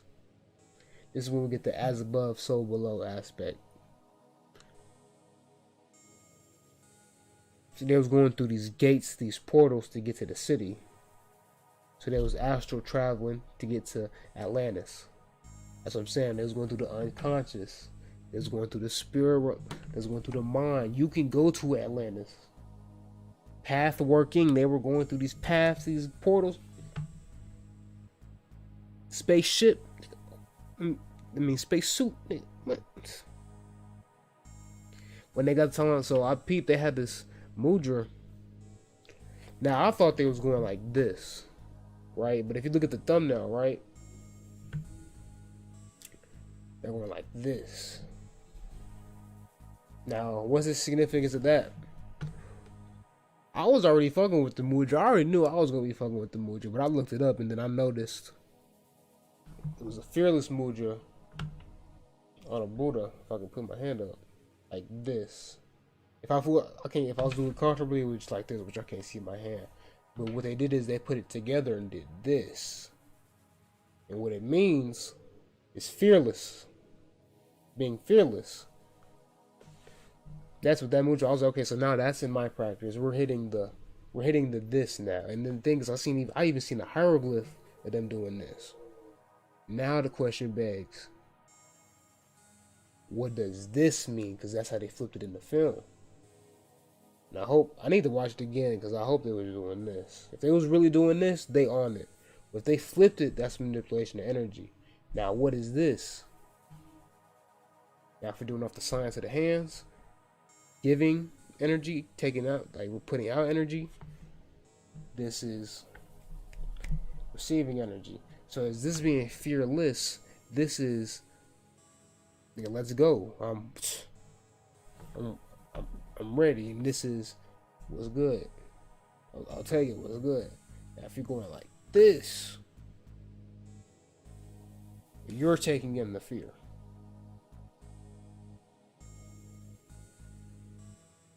See now? Now you're taking in the fear.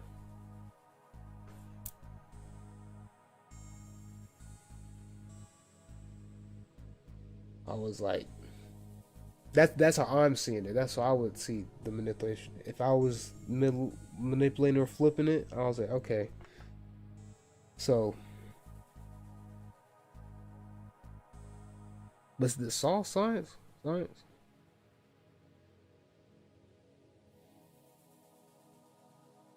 How much more I got?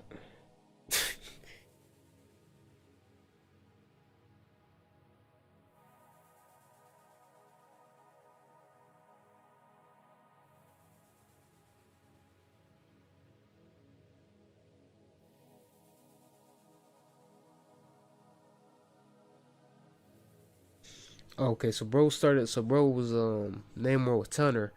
He was like Shuri. Oh no, it's yawning. Shuri was the first person to come to Talokan. It might have been Talokan. That's why I kept running my nose with Talokan. Talokan. He was like, I was like, this first shit is all ritual, because I was like, I keep seeing this come to the first, but all that first shit is all Ace card and the tarot being the new, the first one, the one. I'm gonna have to create an Ace ritual now, the one that you further Namor literally broke. Oh, so then I wrote Namor was literally born from chaos, because the state of his people at the time was all chaotic. See how it is now. State of the people was chaotic because of the smallpox.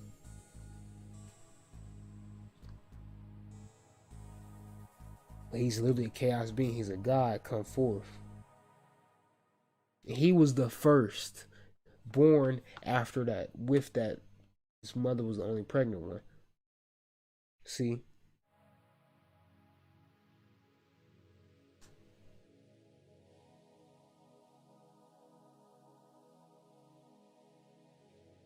So, oh yeah, this is when Namor gave her the ultimatum. He was like, work with us and strike first against the world, the surface world. That's what he called them. The Europeans, the government, the U.S. government. Or decline and be the first nation to fall.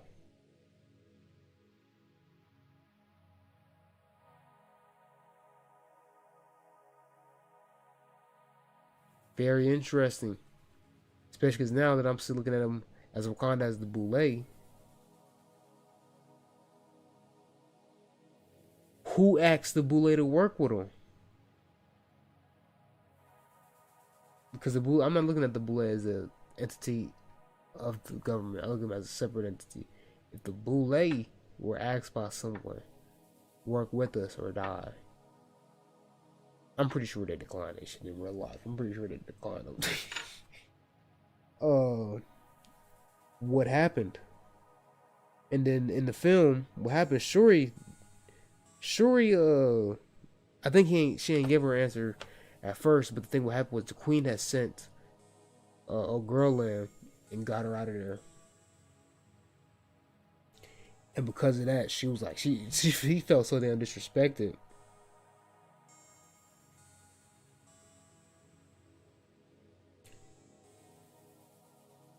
He felt so damn disrespected. That nigga Paul, he had to spin the block. We'll get to that. But I'm gonna go on my notes. I wrote, oh yeah, so I was like, Namor wasn't already fucking working the Matrix, so he was just gonna tear this shit down regardless. chaos beings. We see this shit is gonna come down regardless. But what do we mean by that? What is coming down? Is it a physical tearing down? Is it gonna be chaos in the streets? Or is it spiritual?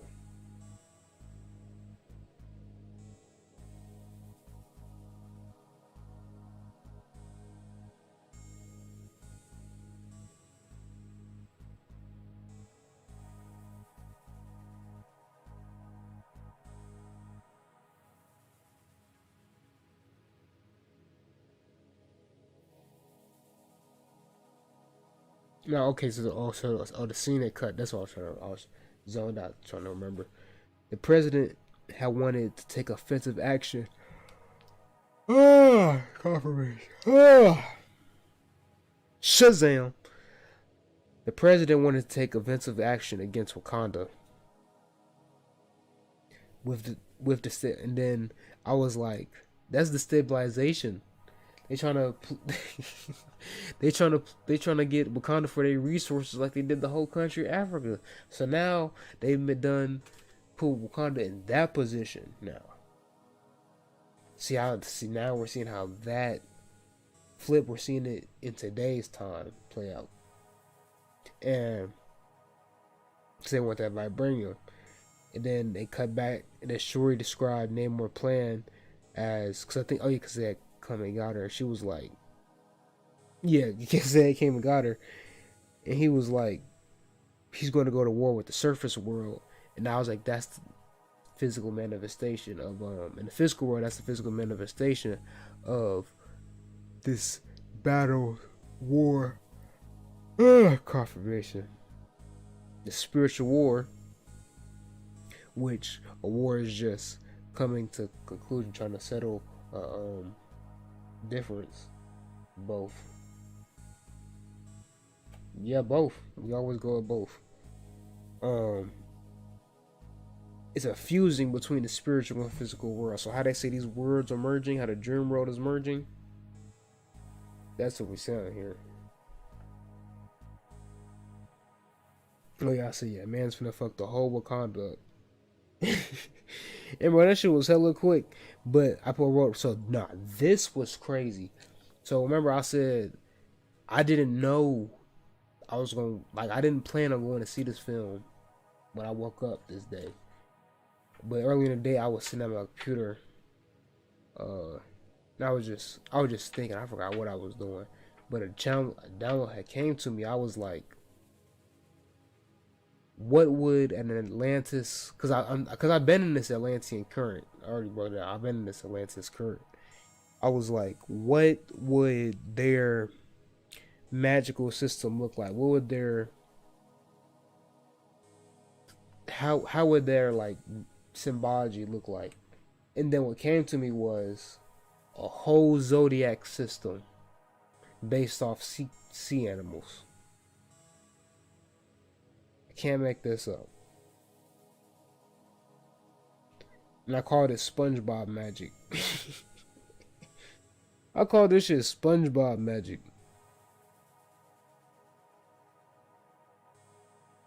Because I was like, so you got, and it's, but it's crazy because it's 12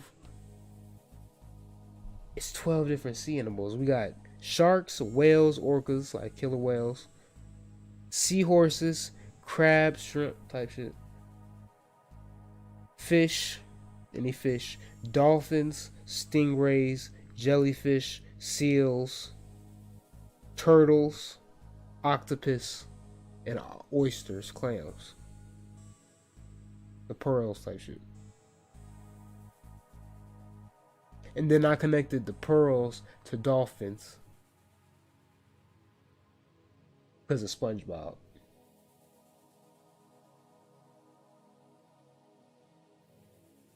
Bro, SpongeBob magic, bro. Y'all gotta hear me out.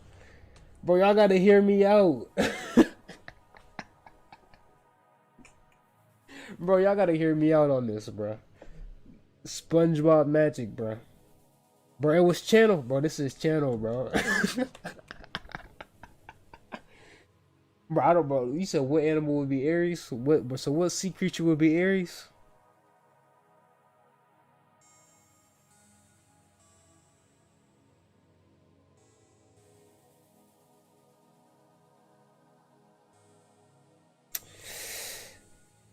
Um,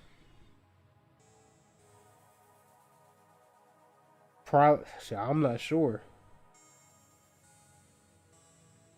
For what I'm looking at here, probably seahorse, probably a seahorse or a seal. But for sharks, see now this is another connection with that mudra with shark. You can see it in the thumbnail. This man, you see how it's thrown because what he's sending is shark. It's a shark's mouth, right? When I look at the shark mouth, I looked at it as a matter of. Damn, now I'm about to lose the champ to download.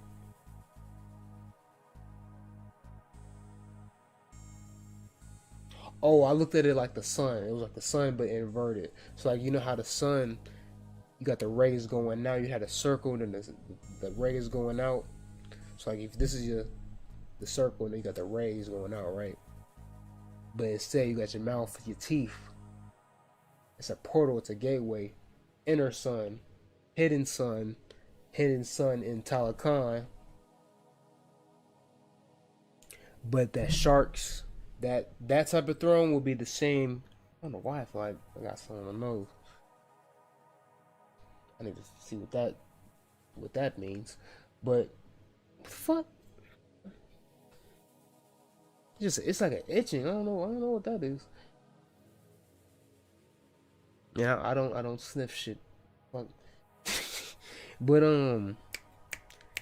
the shark it would be the same as like a lion. So if we was doing SpongeBob magic, I wouldn't say the seals would be the same as how we look at the Leo. The Leo would be the shark in the water.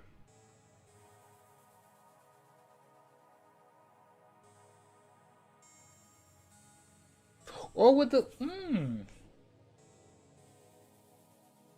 Nah, we gotta go in deeper. We gotta go in deeper with this one. Cause this can be corresponded. I'm sure this can be corresponded. But the thing is, even if we do correspond it, the thing is, how could we apply? We're not fucking living in the sea. We're not working with the sea. Trim those nose hairs. Might just need to do that. Ace, I might just need to do that. That's a message from Ace himself. That's funny.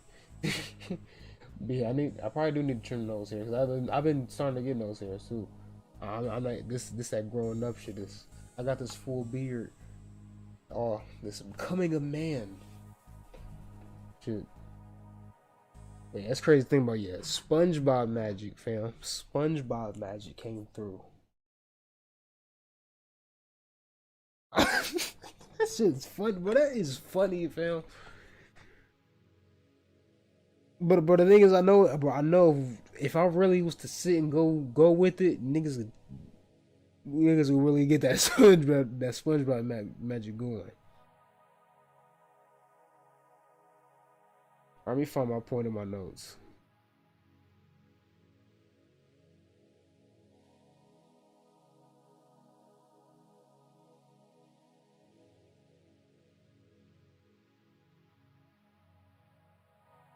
Yeah, so many downloads from this shit. Bro. I got some good clips in this film. So, I remember how I said the Leo had like Leo. This mudra is connected to the sun. When it was doing the hieroglyph, it's connected to the sun. The Leo card. Then he got the. It's all there. It's all there.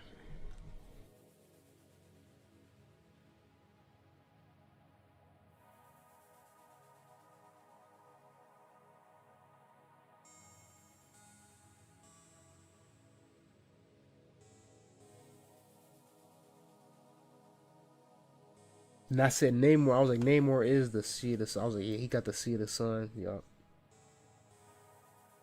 Alright, now the scenes change. Now Segment has on blue. Because I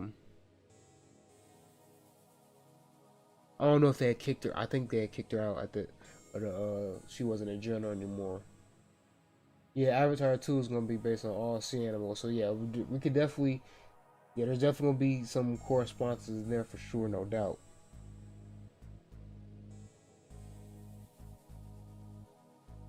Um, but yeah, on blue, I don't know why. I need to think about. See, this is I'm doing PowerPoints.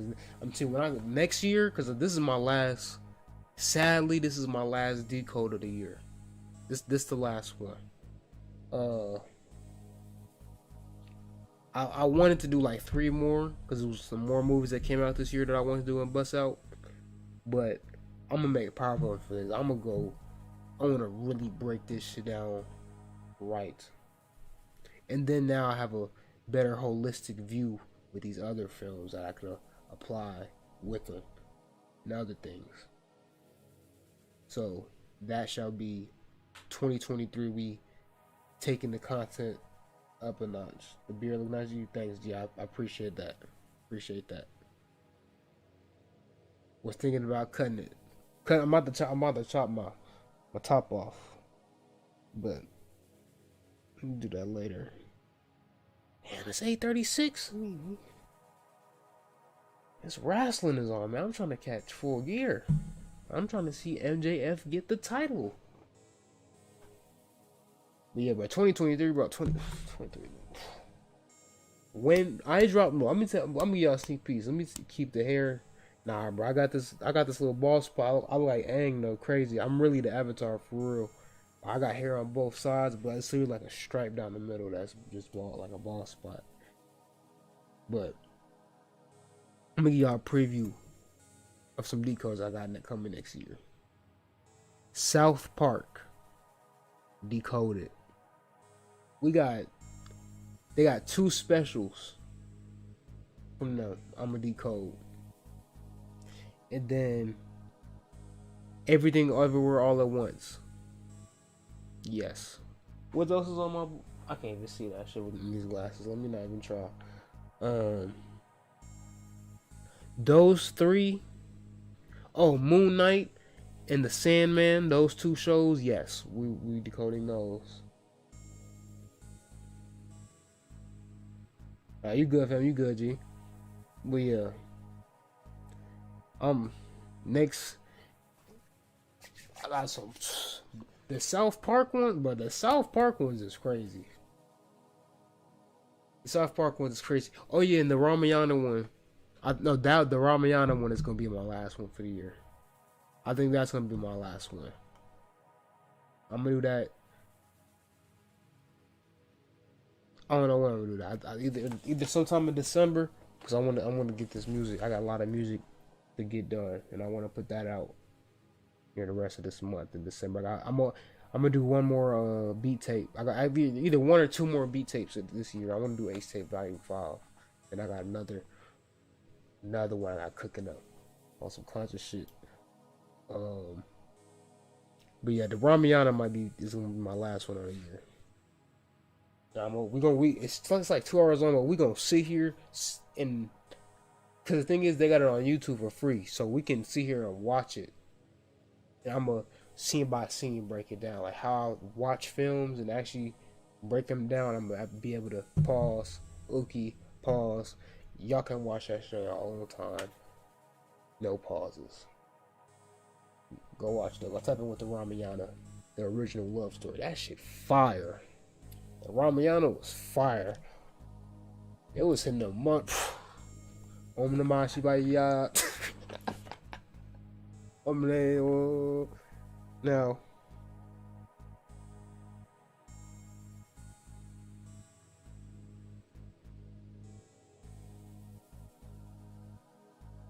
okay, so they was back in Wakanda when Shorty had the blue on, and she was the first one to peep.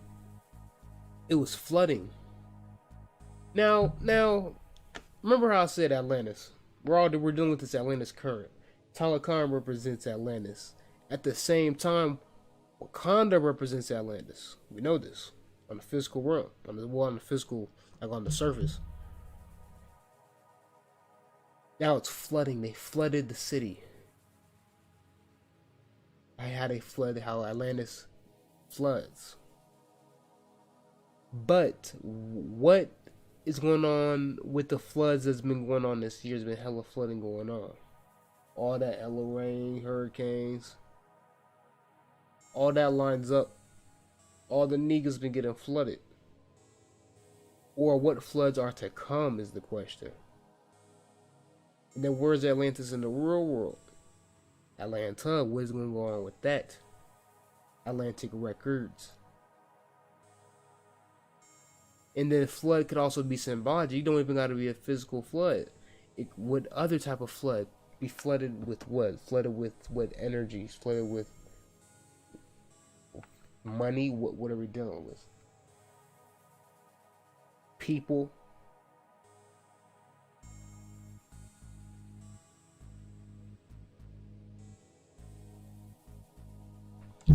Different view of this shit. Different view of this shit, bro. When y'all go to these films, bro, y'all gotta be really thinking, what are they really trying to tell us? Like with these big films, with these Marvel films, most of the time you're getting a message. They're putting, because these big films, they know more people gonna see them. With them little side offs, certain ones like "Don't Worry, Darling." One of my homies wanted me to decode that. I can decode Darling, but the thing with Decode Darling, that's a very simple film. It's a very just get out the matrix, being in conformity, breaking out of that type of film. Like, it's not necessarily nothing too crazy deep. With this, it's not deep, but it's applicable. It's applicable information. That's the difference. With this film, I have some applicable information I can present y'all and use magically that y'all can use. Like this goddamn mudra. No goddamn fear, nigga. Everything Everyone's has legit magic sauce in there. How to use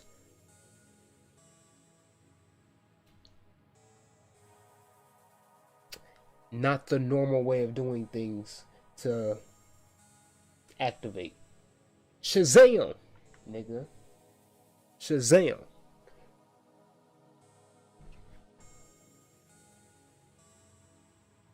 So I was flooding. Wait, what did I write? Hold on, what did I write?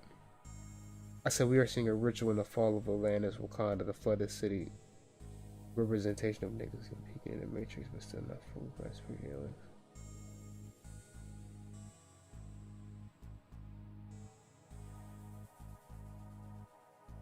Oh, I said this is representative of like how motherfuckers could, like, we could peek in the matrix, but still not at our full power spiritually. Like, example, this is what so like the way I took this film as is like kind of like a future. This is like a future in the sense of, if Talokan and Wakanda is warring and they're both the same side, that's black on black violence. Or in another aspect, how black people and other melanated races may not get along well. It could be both. We always go with both. But this film is them coming together. Well, warring and then hashing it out, I should say, and then coming to a peace agreement where they can come together. In that, the spirituality is what's our shit. The spirituality is what our sauce. Wakanda is just technology. It's just matrix. How niggas is getting back in government, how we getting back on our seats. Niggas is making advancements, some changes. Joe Biden lying, but in other ways, niggas is getting in there. What that means is us coming back into power. That's that Wakanda symbolism. That Boule in power. That's that symbolism.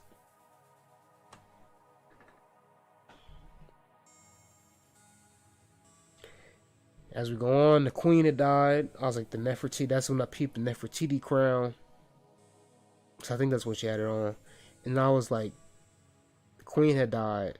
I don't now, cause see the thing now I'm starting to look at movies like if motherfuckers is dying in films, or no, that's not even that they dying. Well, it wasn't even that dying in films. When I seen motherfuckers doing this now, and they doing it in the film, it's like I hope your soul is not subconsciously telling you that you're gonna make this exit. Like I know the thing with me is I know I'm gonna make some exit, but I know I have some time. I know I have some time.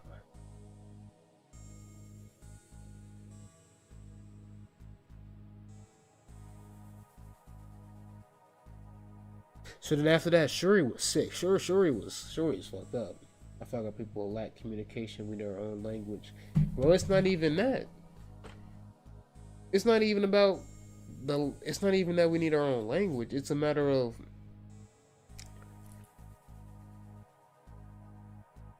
understanding that people are different and let people do them and not casting judgment. That's the problem. Thing is, people always want to be the same. Feel like we always gotta be on the same tip, and then motherfuckers always gotta judge others for what they do and not let them do as thou wilt. That's the problem.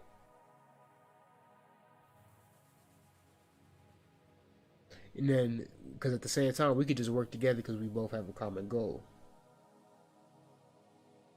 But the thing is, people don't like the same way people might do things and want to do it. But then the question begs, do you really want change for it? Are you really about this? Do you really want to have this shit manifest?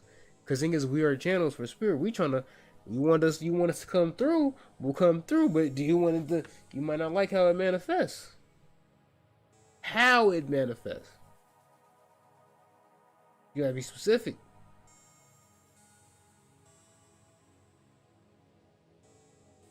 And that's the communication. That would be the communication aspect. How we speak to each other, we gotta know what we want. And a lot of times motherfuckers don't know what they want. If they do, and when they do know what they want, a lot of times there be some program and shit. Motherfuckers want an economic plan.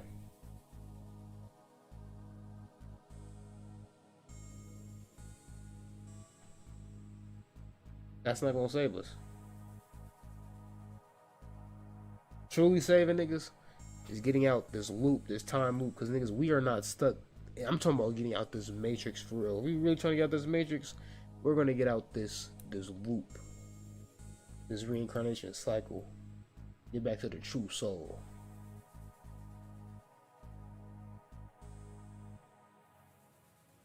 While fulfilling our purpose, that do the work that still needs to be done here. Because there's still shit that needs to be done here. There's still a purpose for this world. It's just it's been manipulated and took over.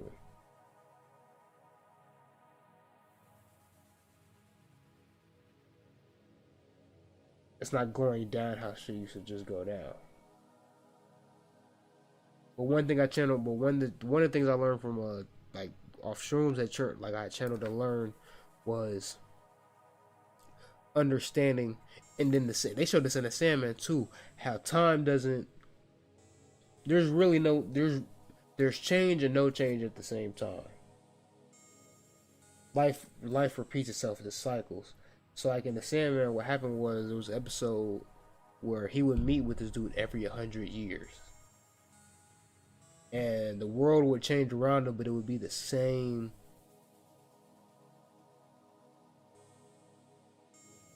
Doing the same shit. See what I'm saying? It just manifests differently.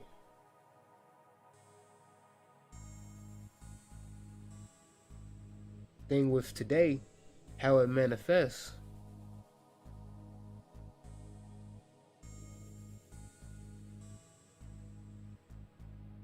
It's all about overcoming it. It's getting pride more rapid. So it's like it's like how we say the older generation, how they grew up is different from how we grew up. So their challenges they faced are different from the challenges we face. But the thing is, we both face challenges.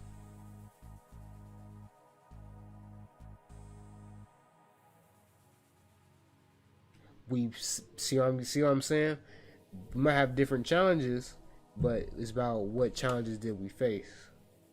Well, no, we both had no. Let me say it again.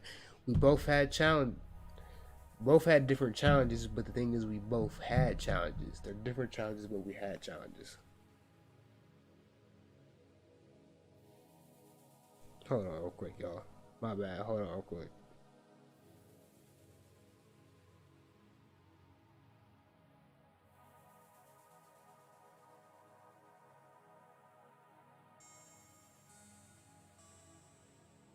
Gotta get this message off. Gotta get this message off. Hold on.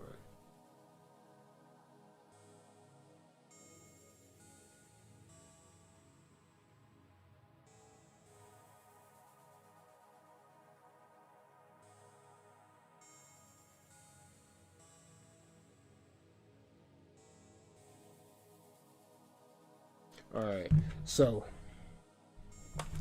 that was a nice little knowledge drop right there. That was a nice little knowledge drop.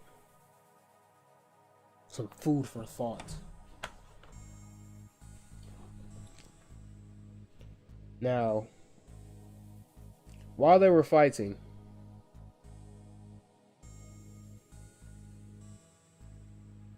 oh no, I'm all off. I'm all off.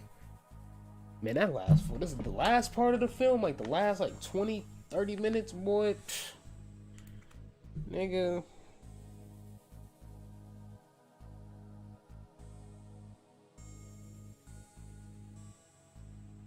Alright, so I was like, she's doing magic. I was like, I was like, Shuri's showing y'all magic. She was in the lab. She was doing science.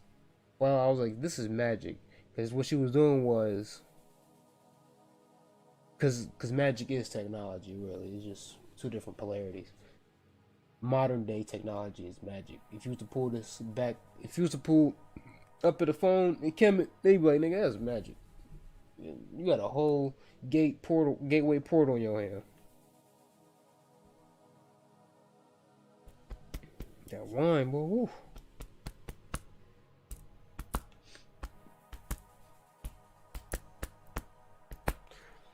Need some water. Lips pretty dry.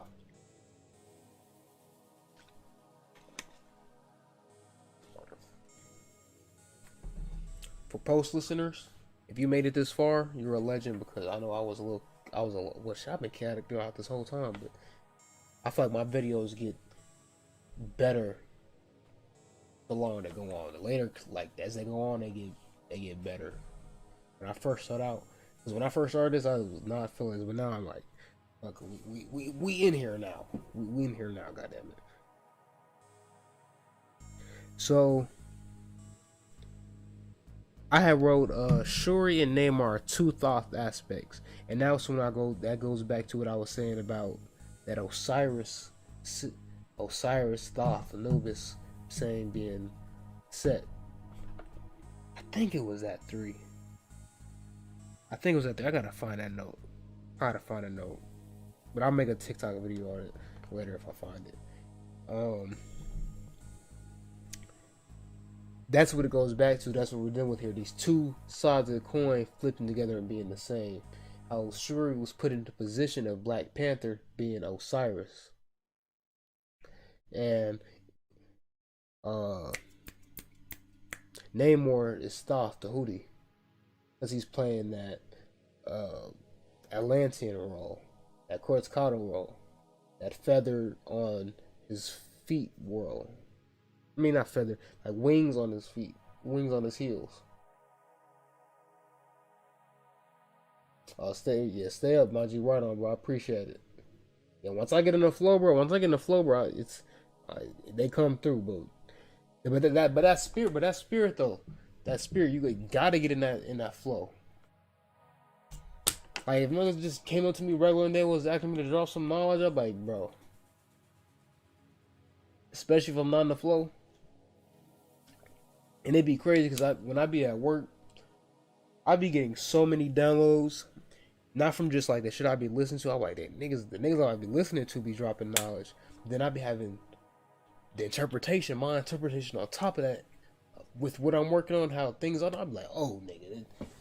But then when I get home, I be like, fuck. Still be channeling, but My energy be like, I don't be feeling like doing shit, bro.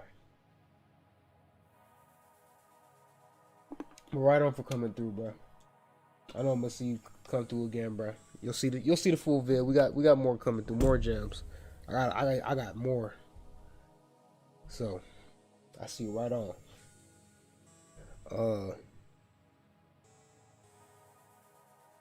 See, yeah, Shuri and Namor are definitely two Thoth aspects in of themselves. Because see, Shuri is a scientist. That's what I was saying about how where's that aspect of Thoth, that magical writing scientist side. Where is that manifest? And I was like, oh, that's Shuri. Bro, it's hard to maintain. I'm reading for sure. Took notes. Oh yeah, man, take notes. Real Ace is real for sure. Yeah, stay blessed always. But yeah, Shuri is definitely that science. That's how they trying to. Bro, I need to stop saying trying to. Bro, this is what I see. Shuri is that. Cause I'm not giving them that much credit, bro. I'm not giving these writers that much credit. I don't think they that good. What? They're that good? God damn. They're that good? That's some intricate shit that done. When I come and write my book, my novel, I gotta come a little bit harder.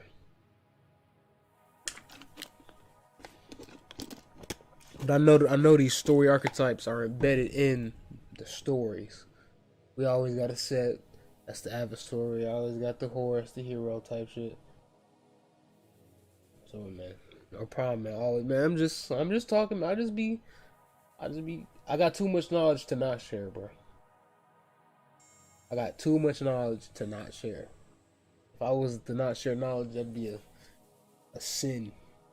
If you want to call it a sin, that would not be burying my purpose of me. That's why I really got to be doing this more. My lip is dry as hell. Damn Dutches, boy. Them damn Dutches.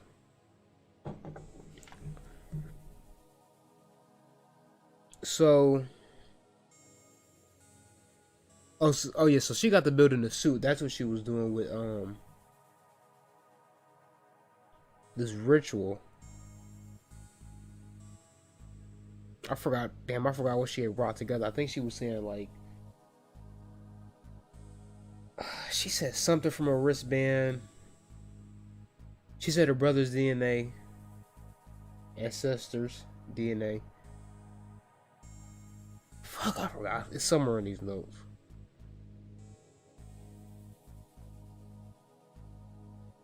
Okay, it was vibranium energy within the bracelet. A database analytic. So she needed DNA from her brother. That's the ancestors, the spirit. That's what she was calling on there. The vibranium energy, melanin. What is that? Kinesthetic energy, potential energy.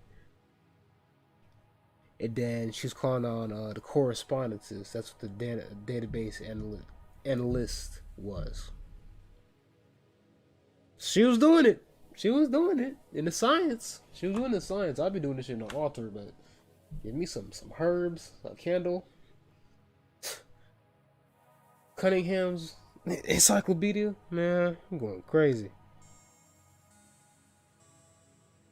And then I peeped. So she was working on a molecule structure, and it turned green. Heart chakra.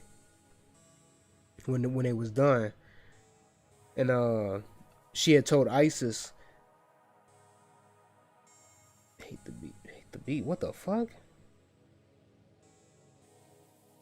I think she told Isis that she would be back in Haiti because I think Isis was chilling back in Haiti. So at the end of the film, she did end up going back to Haiti, and that's when she had showed her to Saint. And also at the end of the film, she had did that ritual. And I'm saying this now because I'm trying to. I told you I'm trying to go catch this wrestling, nigga. The spirit's gonna speak, but me and Takeoff is gonna watch this wrestling.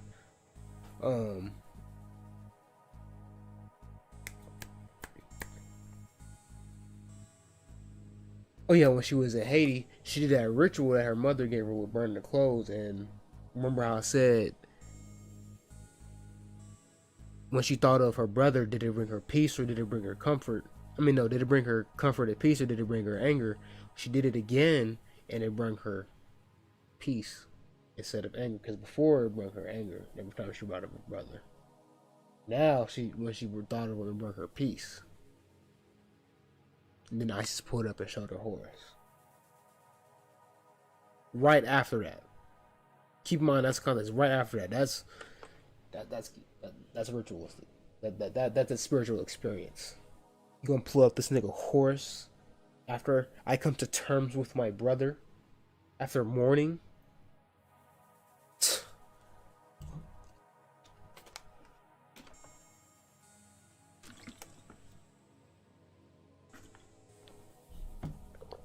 My lips should not be this dry. I need to chill on the weed. I mean the mugwort. It's not the mugwort as bro we saying. We smoke to kill Earth over here though.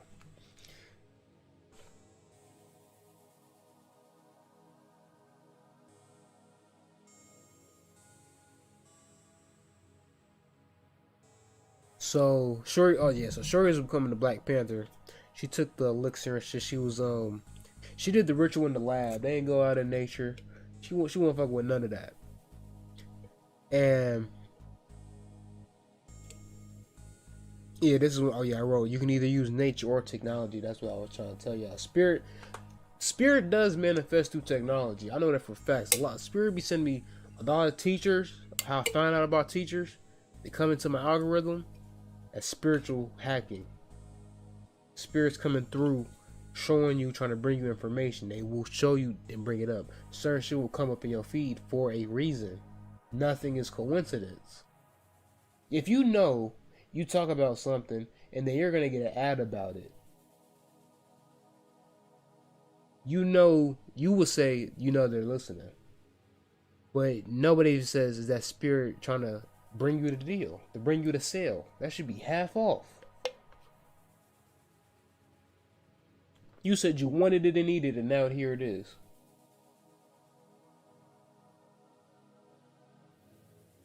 But now they watching you. They listening to your conversations.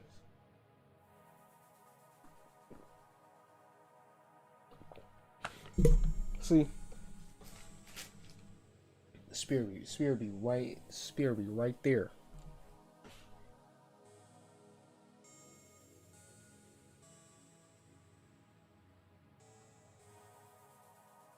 So when she got to the so when she took the shit and she did the ritual, when she got to the other side, there was like a little throne there. I thought they was about to CGI that boy Chadwick. I'm so happy they did it. But it was that man's Killmonger, the legend. Felt like Killmonger in the museum. Feeling super dubious. OG feel like Julius. Unknown, they like, who is him? I'm taking shit Cornelius. Man, that shit going nuts.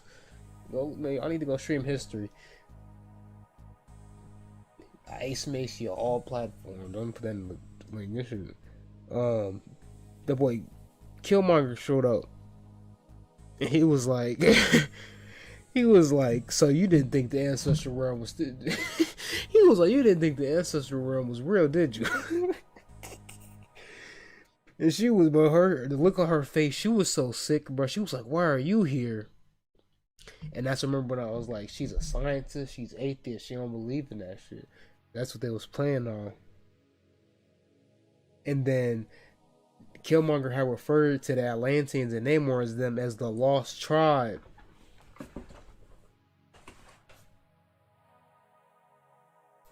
He referred to them as the Lost Tribe. So for bro, how do I feel about that Kanye and Kyrie situation? Atlantis. That's how I feel about it. That's how I feel about it. Ye are gods. Yea, ye are gods. Chosen people, we know, man, we not running with that God's chosen people shit. It's a matter of you are God. They don't want you to know that you are a god. That you are the gods. Came back. That's what it is. That's the real. Kyrie and Kanye might not even know that. And I know what, well, Ye said he was Jesus. He know he's on some Christ energy type shit. But the thing is,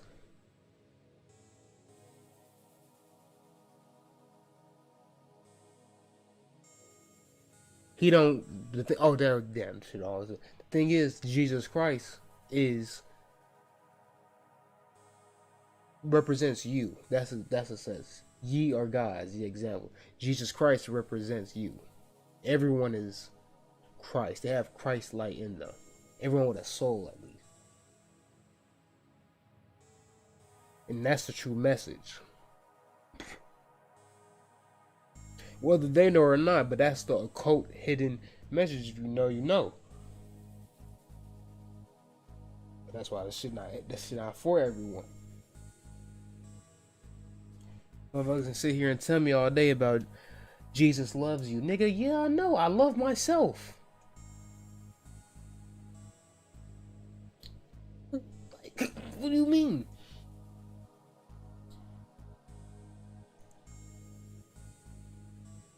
But oh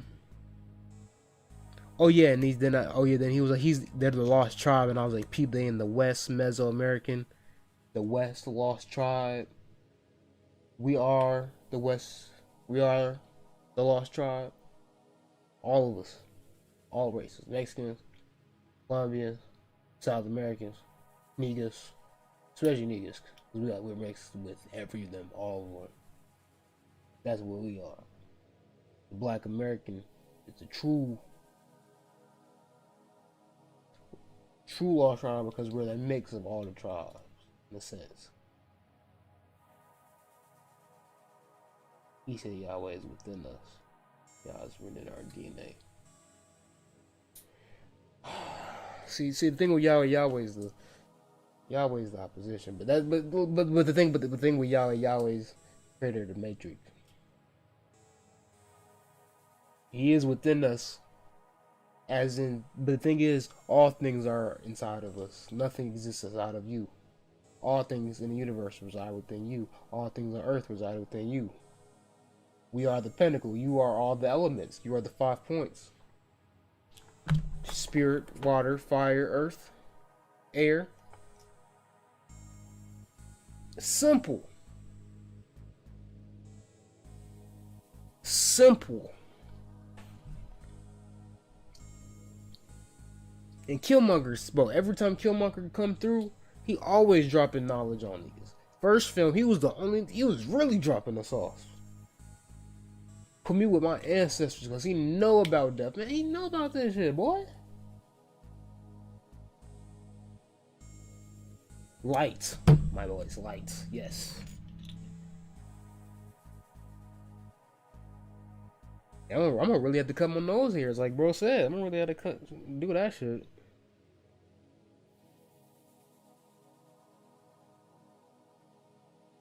And then bro was like, it's level. I think he said it's levels to this shit, but he said he's about his business. He said I'm about business. I was like, this nigga here, bro. He's about his father's business. Horus, man, but we do this.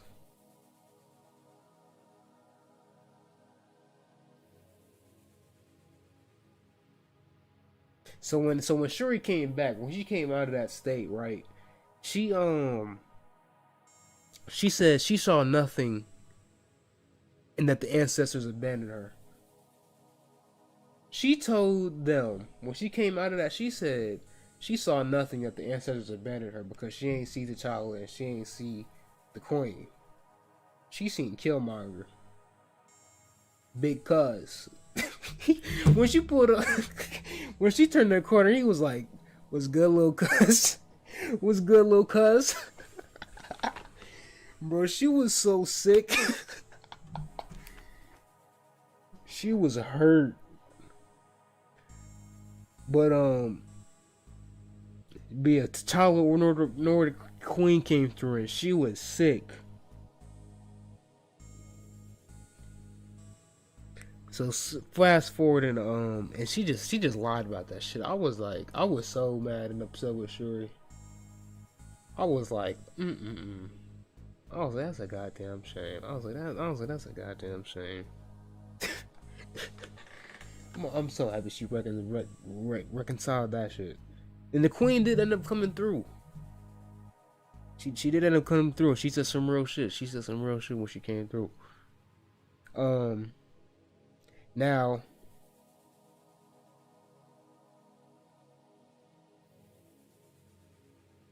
thing with Shuri is Shuri ain't want peace. And she ain't want peace. She wanted revenge. She wasn't coming from the heart chakra. Shuri was not coming from the heart chakra. She was very upset. She was on some low level shit. She was still on some revenge. And then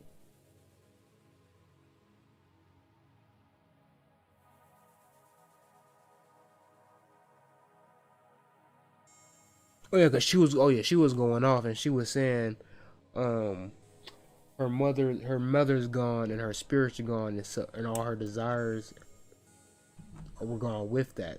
Because bro was like, your mother wouldn't have wanted that, and she was like, my mother's dead, so all her shit that she wanted is gone with it. I'm doing me now. Which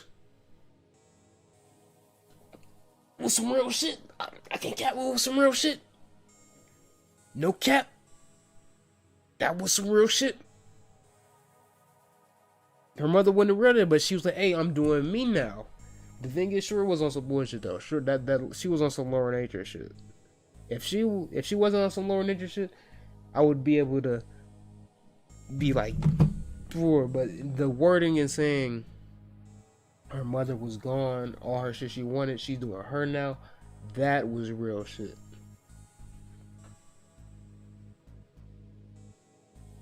And so now fast forward, the fight starts, the fight's going. I was like, Namor is also Shiva. Cause we dealing with these blue skins. He's a king. He had a staff with him. He was running with the killer whales. This is going into that SpongeBob magic again. That's what made me connect him to Shiva, because he was running with killer whales. Then he was all about that death energy. He was like, fuck humanity, transformation, destroyer energy, death, killer whales, destroyer, Kali energy. See that connection with Shiva. And then you had the blue people of Shiva. Then I found out the blue people is also connected to Krishna, Christ energy. That's found out from Panic. The blue, I always connect the blue with Shiva, but the Shiva also has the Neptune trident with them. C, giving Neptune C, SEAC. She was in her root chakra for real. Yes, she was definitely in her goddamn chakra root.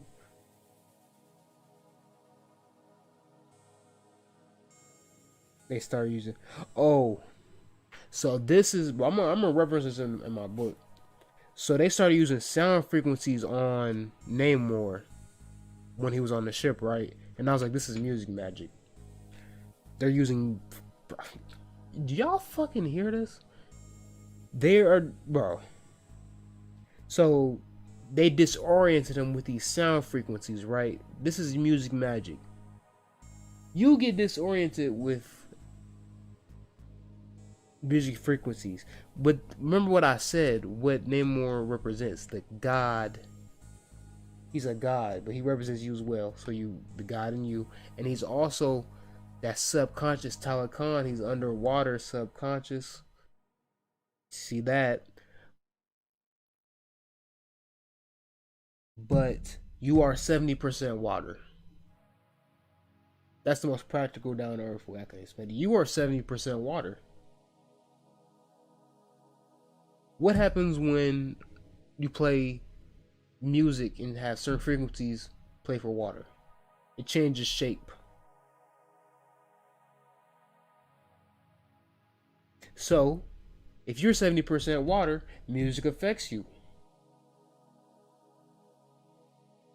Music and magic, my friends. Music and magic, my friends. And now y'all see what we're doing with these goddamn singing bowls. That's the science behind singing bowls, or these solfeggio frequencies, or that 440 hertz music y'all be listening to on the mainstream. And y'all wouldn't. The thing with the hertz is you wouldn't hear it. You wouldn't hear the hertz change. You wouldn't hear the pitch change. You wouldn't hear it. I hear it because I make them, so I can hear the different pitch changes. But the thing is, it physically manifests on 440 hertz as the lyrics, all that negative shit, all the negative use of shit, the negative polarity of it, the other polarity, bullshit. See. You said the solfeggio. What? I can't see the other part of the solfeggio is rising. Yep. See. All right. We at 2 hours 36 minutes. I knew it was gonna be about 3 hours. I knew it was gonna be about 3 hours. I could have went, bro. I really wanted to go 4. I wanted to go 4 hours. We definitely ain't going no damn 4 hours, but 3 hours is gonna be good. The solfeggio is becoming more known. Fantastic. While some more people getting hit. Fantastic. When I start seeing major artists use solfeggio frequencies more, yes, that's gonna be the time. Like, I need to tap back in more with Chloe. I got a unreleased X-Love Chloe song on the solfeggio tape. I mean solfeggio beat. But I want to get her more on the solfeggio tape. I know she got more cuts. She got some she got songs with Bisu, and Bisu tunes his. So I know this future when she drops her songs, the solfeggio, and she puts in the title too, that's gonna become more popular there. Gotta get back to work anyways. Peace, prosperity. Thanks for coming through, my G. Thanks for Naj. Always, yes. Yeah, thanks for coming through, my G. I appreciate you. Yeah, but more people getting hip to the solfeggio frequencies, and bro, that's the sauce. And even Ye was telling people about that root chakra. Even Ye was telling you about the frequencies in music. But y'all see, niggas is getting. But see, that's what I'm saying. This music and magic shit, this music frequency shit is really a big piece to this puzzle. Because it connects to so many things, so many ways people are being manipulated. You could throw it to the materialism, how we throw into all the brands, how our money's being used. You could throw it to how the prison industrial complex psychology is being played, making us do violence. In the sense of how now we want to pull up on the ops. Then you could throw it into the relationships, the dynamics between male and female, toxicity in music, Future, Mr. Toxic himself. Never fucking ends, bruh. All this sad fucking music, depressed music, it all goes back to music. Do you know why? Because our sauce, our fucking magic is music. Our shit is music. And they show us it's our sauce. When bro was coming through the city in the casket, they was playing music. They was in celebration. We play music to set the tone, to set the mood. We do it at parties. We do it all this time. When you with your girl, you know you be playing that music to set the tone. So you know the power of music. You know it affects you. But y'all will sit here and tell me it don't make us do this bullshit. It's not the reason shootings are up this week. But is it up for the decade? Damn, now we get into some shit. The music is the thing that is fucking us up. And it's the same thing that could have us fucking them up. It's the same thing that could solve all this shit. And it's the same thing that could tear all this shit down.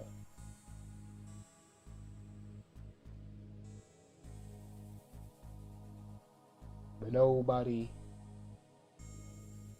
wants to look at the power of it, or acknowledge it, or use it for its true will, or for it, what it can be, for its true potential.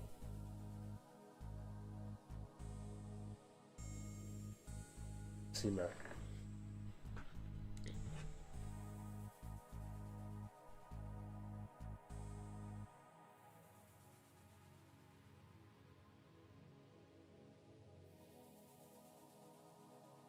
So Shuri cut this man's his wing on his heel, and he was in pain. I was like, oh, so now we dealing with the Achilles heel. It was Achilles. Kobe. Are y'all hearing me? Who had an Achilles in it? Are y'all hearing me? That just came through right now. That one, that just came through right now. Achilles injury. That's Kobe. Achilles heel. I'm gonna look more into that. I'm gonna do more research into that. Kobe. We're gonna discuss.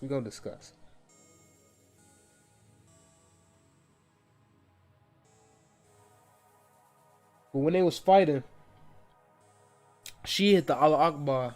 She was like, Wakanda forever. Blew that nigga up, bro. She fried that man's, bro. He was trying to get that water. Make sure you drink your water, fam. You need that water. You trying to be tapped in? That water.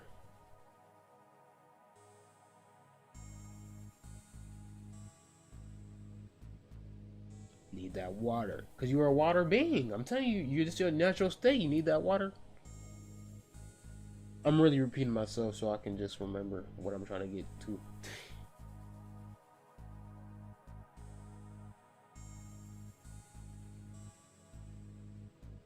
So when Namor was dying, he had saw how Wakanda and Atlantis were the same, and that's why I said Wakanda and Atlantis, they both had mudras, they both had bone community. He was seeing that as she had the shit to his neck, and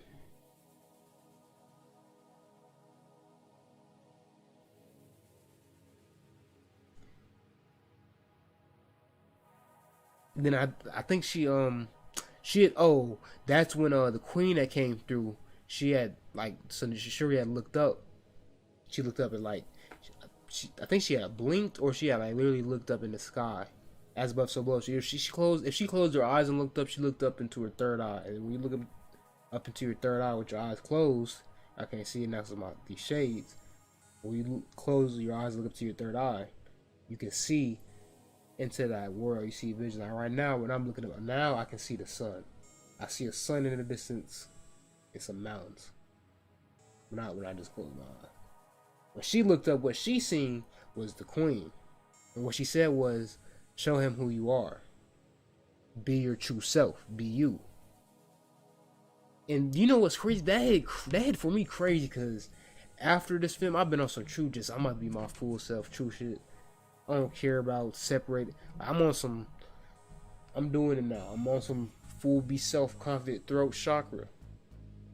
So I've been working through the chakra. Shit been crazy. I still been channeling with the purple, but I feel like lately, I went through the heart. Lately it's been throat. Now we're getting into third. Like now I can tell. Now I'm getting into the third eye for real. Now I'm really getting into the third eye for real. The crown. When I really get to the crown, it's gonna be crazy. But I can sense it. And the thing with chakras, they say you can't access the top chakra or like the higher chakras unless you do the bottom ones first. And that's not. I don't think that's the case. I think it's a matter of the balance of it. Like you could tap in to your crown chakra, but it's a matter of, is your discernment gonna be right if your root chakra ain't right. If your root chakra ain't right and you tapping into your crown chakra, your discernment is gonna be shit. Your third eye isn't balanced at all either. Oh yeah, your discernment's gonna be shit if the mother chakras ain't right. Your heart chakra ain't right. Oh, you're fucked. We seen Shuri. Her discernment was not there, but she tried to tap in. And oh yeah, that's another thing. She tried to tap in. She ain't even get the power. Her power came from the suit only that she had to build. That technology. It didn't come from within like the natural power. See? So she had to be her true self. She let mans live. I forgot what. I don't know where this came, but Roy had said Imperious or Imperialist Rex. I don't know what that means. I need to watch it again. But Rex stands out because when I was younger, that was my nigga. I went by Rex. Rex TV was doing them GTA role plays. I might repost them. This shit was crazy, but I'm really a storyteller, man. You stop. But yeah, now to go back, I was like, Shuri's boss. Yeah, I got that down. Old girl had asked Namor. Now we're at the end of the film. So old girl had asked, said Namor was weak, but then Namor was like, the Black Panther was the most powerful person in the most powerful nation, and they seen sympathy for they had compassion for them and empathy for them. And he says when the surface world comes for them, for Wakanda will be coming to Talokan for their help. So what does this mean? What does this symbolically mean? When shit hits the fan for niggas for the boule, because I'm gonna say Wakanda represents both everybody, the niggas, and the boule, that little separate section part. When shit hits the fan, niggas will be trying to tap in. That's when niggas will be trying to tap into spirit, into the unconscious. They're gonna be trying to do in their work. Or niggas will be trying to tap in with Atlantis, with them Atlantis to the Anunnaki. They're gonna really be okay. Now I want to work. Now I'm with y'all. See. Oh my volume should be. Damn, I should probably be low. I'm gonna have to edit this probably. Mad Dax page. Alright, but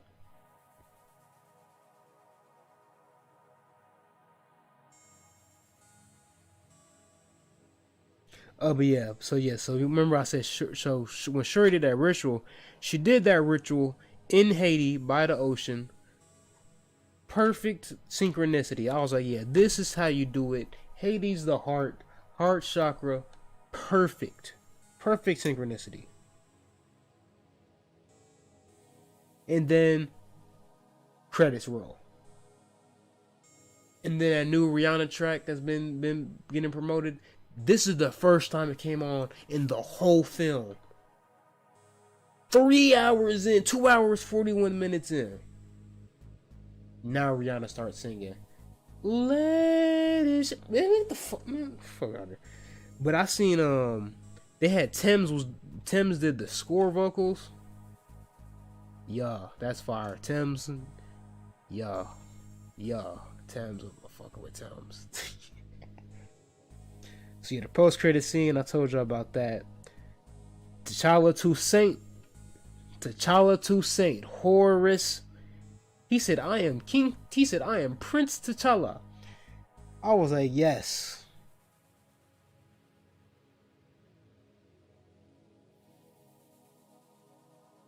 Then another thing that happened was the colonizer dude, he had got saved by Sekhmet. Oh girl. She had her own suit. Now, I'm correlating. I bring that up for this. Well, I bring it up because it happened in the film, but this is what happened with his symbology. I was like, Panic in his book, he talked about this, and he's brought it up in his lecture, on the radio lectures. He was like, in Hollywood, they be having scenes. I think his name was Zia Latham. She had a scene where, basically, It's basically saying that the black woman is programmed by the slave master Stockholm syndrome. This is another reason why I said I do these PowerPoints, so I'd be able to better explain. God damn, why I feel like I'm far as fuck? I feel like I'm far as fuck from the mic. What the hell? But oh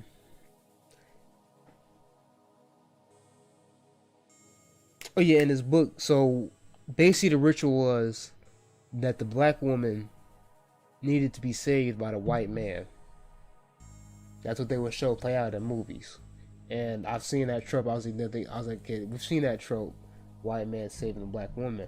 But now they have it flipped. They got the black woman saving the white man. Now what is that? See?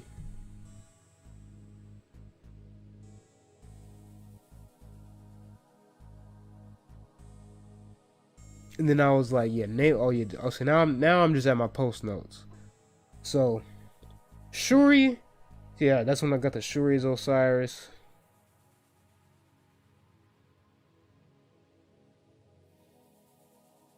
Boule, the Mudra, the death symbol. Yup. Oh yeah, Namor is not the true. Yeah, so basically, Namor is not the true villain. Namor energy is what we need to be tapping in with. Tap in with Boss, of course. Definitely tap in with Boss, fine ass. But also, tap in with Talokan, Namor, Tohuti, and Kobe. And Takeoff, Krishna. And Osiris, and Isis. Tap in with the energies, which all reside within you, because you are all things. All things reside within you. You are the one. Neo. I am AceMaceo, the Divine One. I don't know when I'll be back, but I'll be back again. Back again. I just left the Matrix. I just left them hanging. I had to get away, man. Had to get away. I had to find a way. Had to wake up Ace. Now I had to find a way. But yeah, I'll see y'all, man. Ace out. Make sure I hit the like and subscribe button. Share this. See.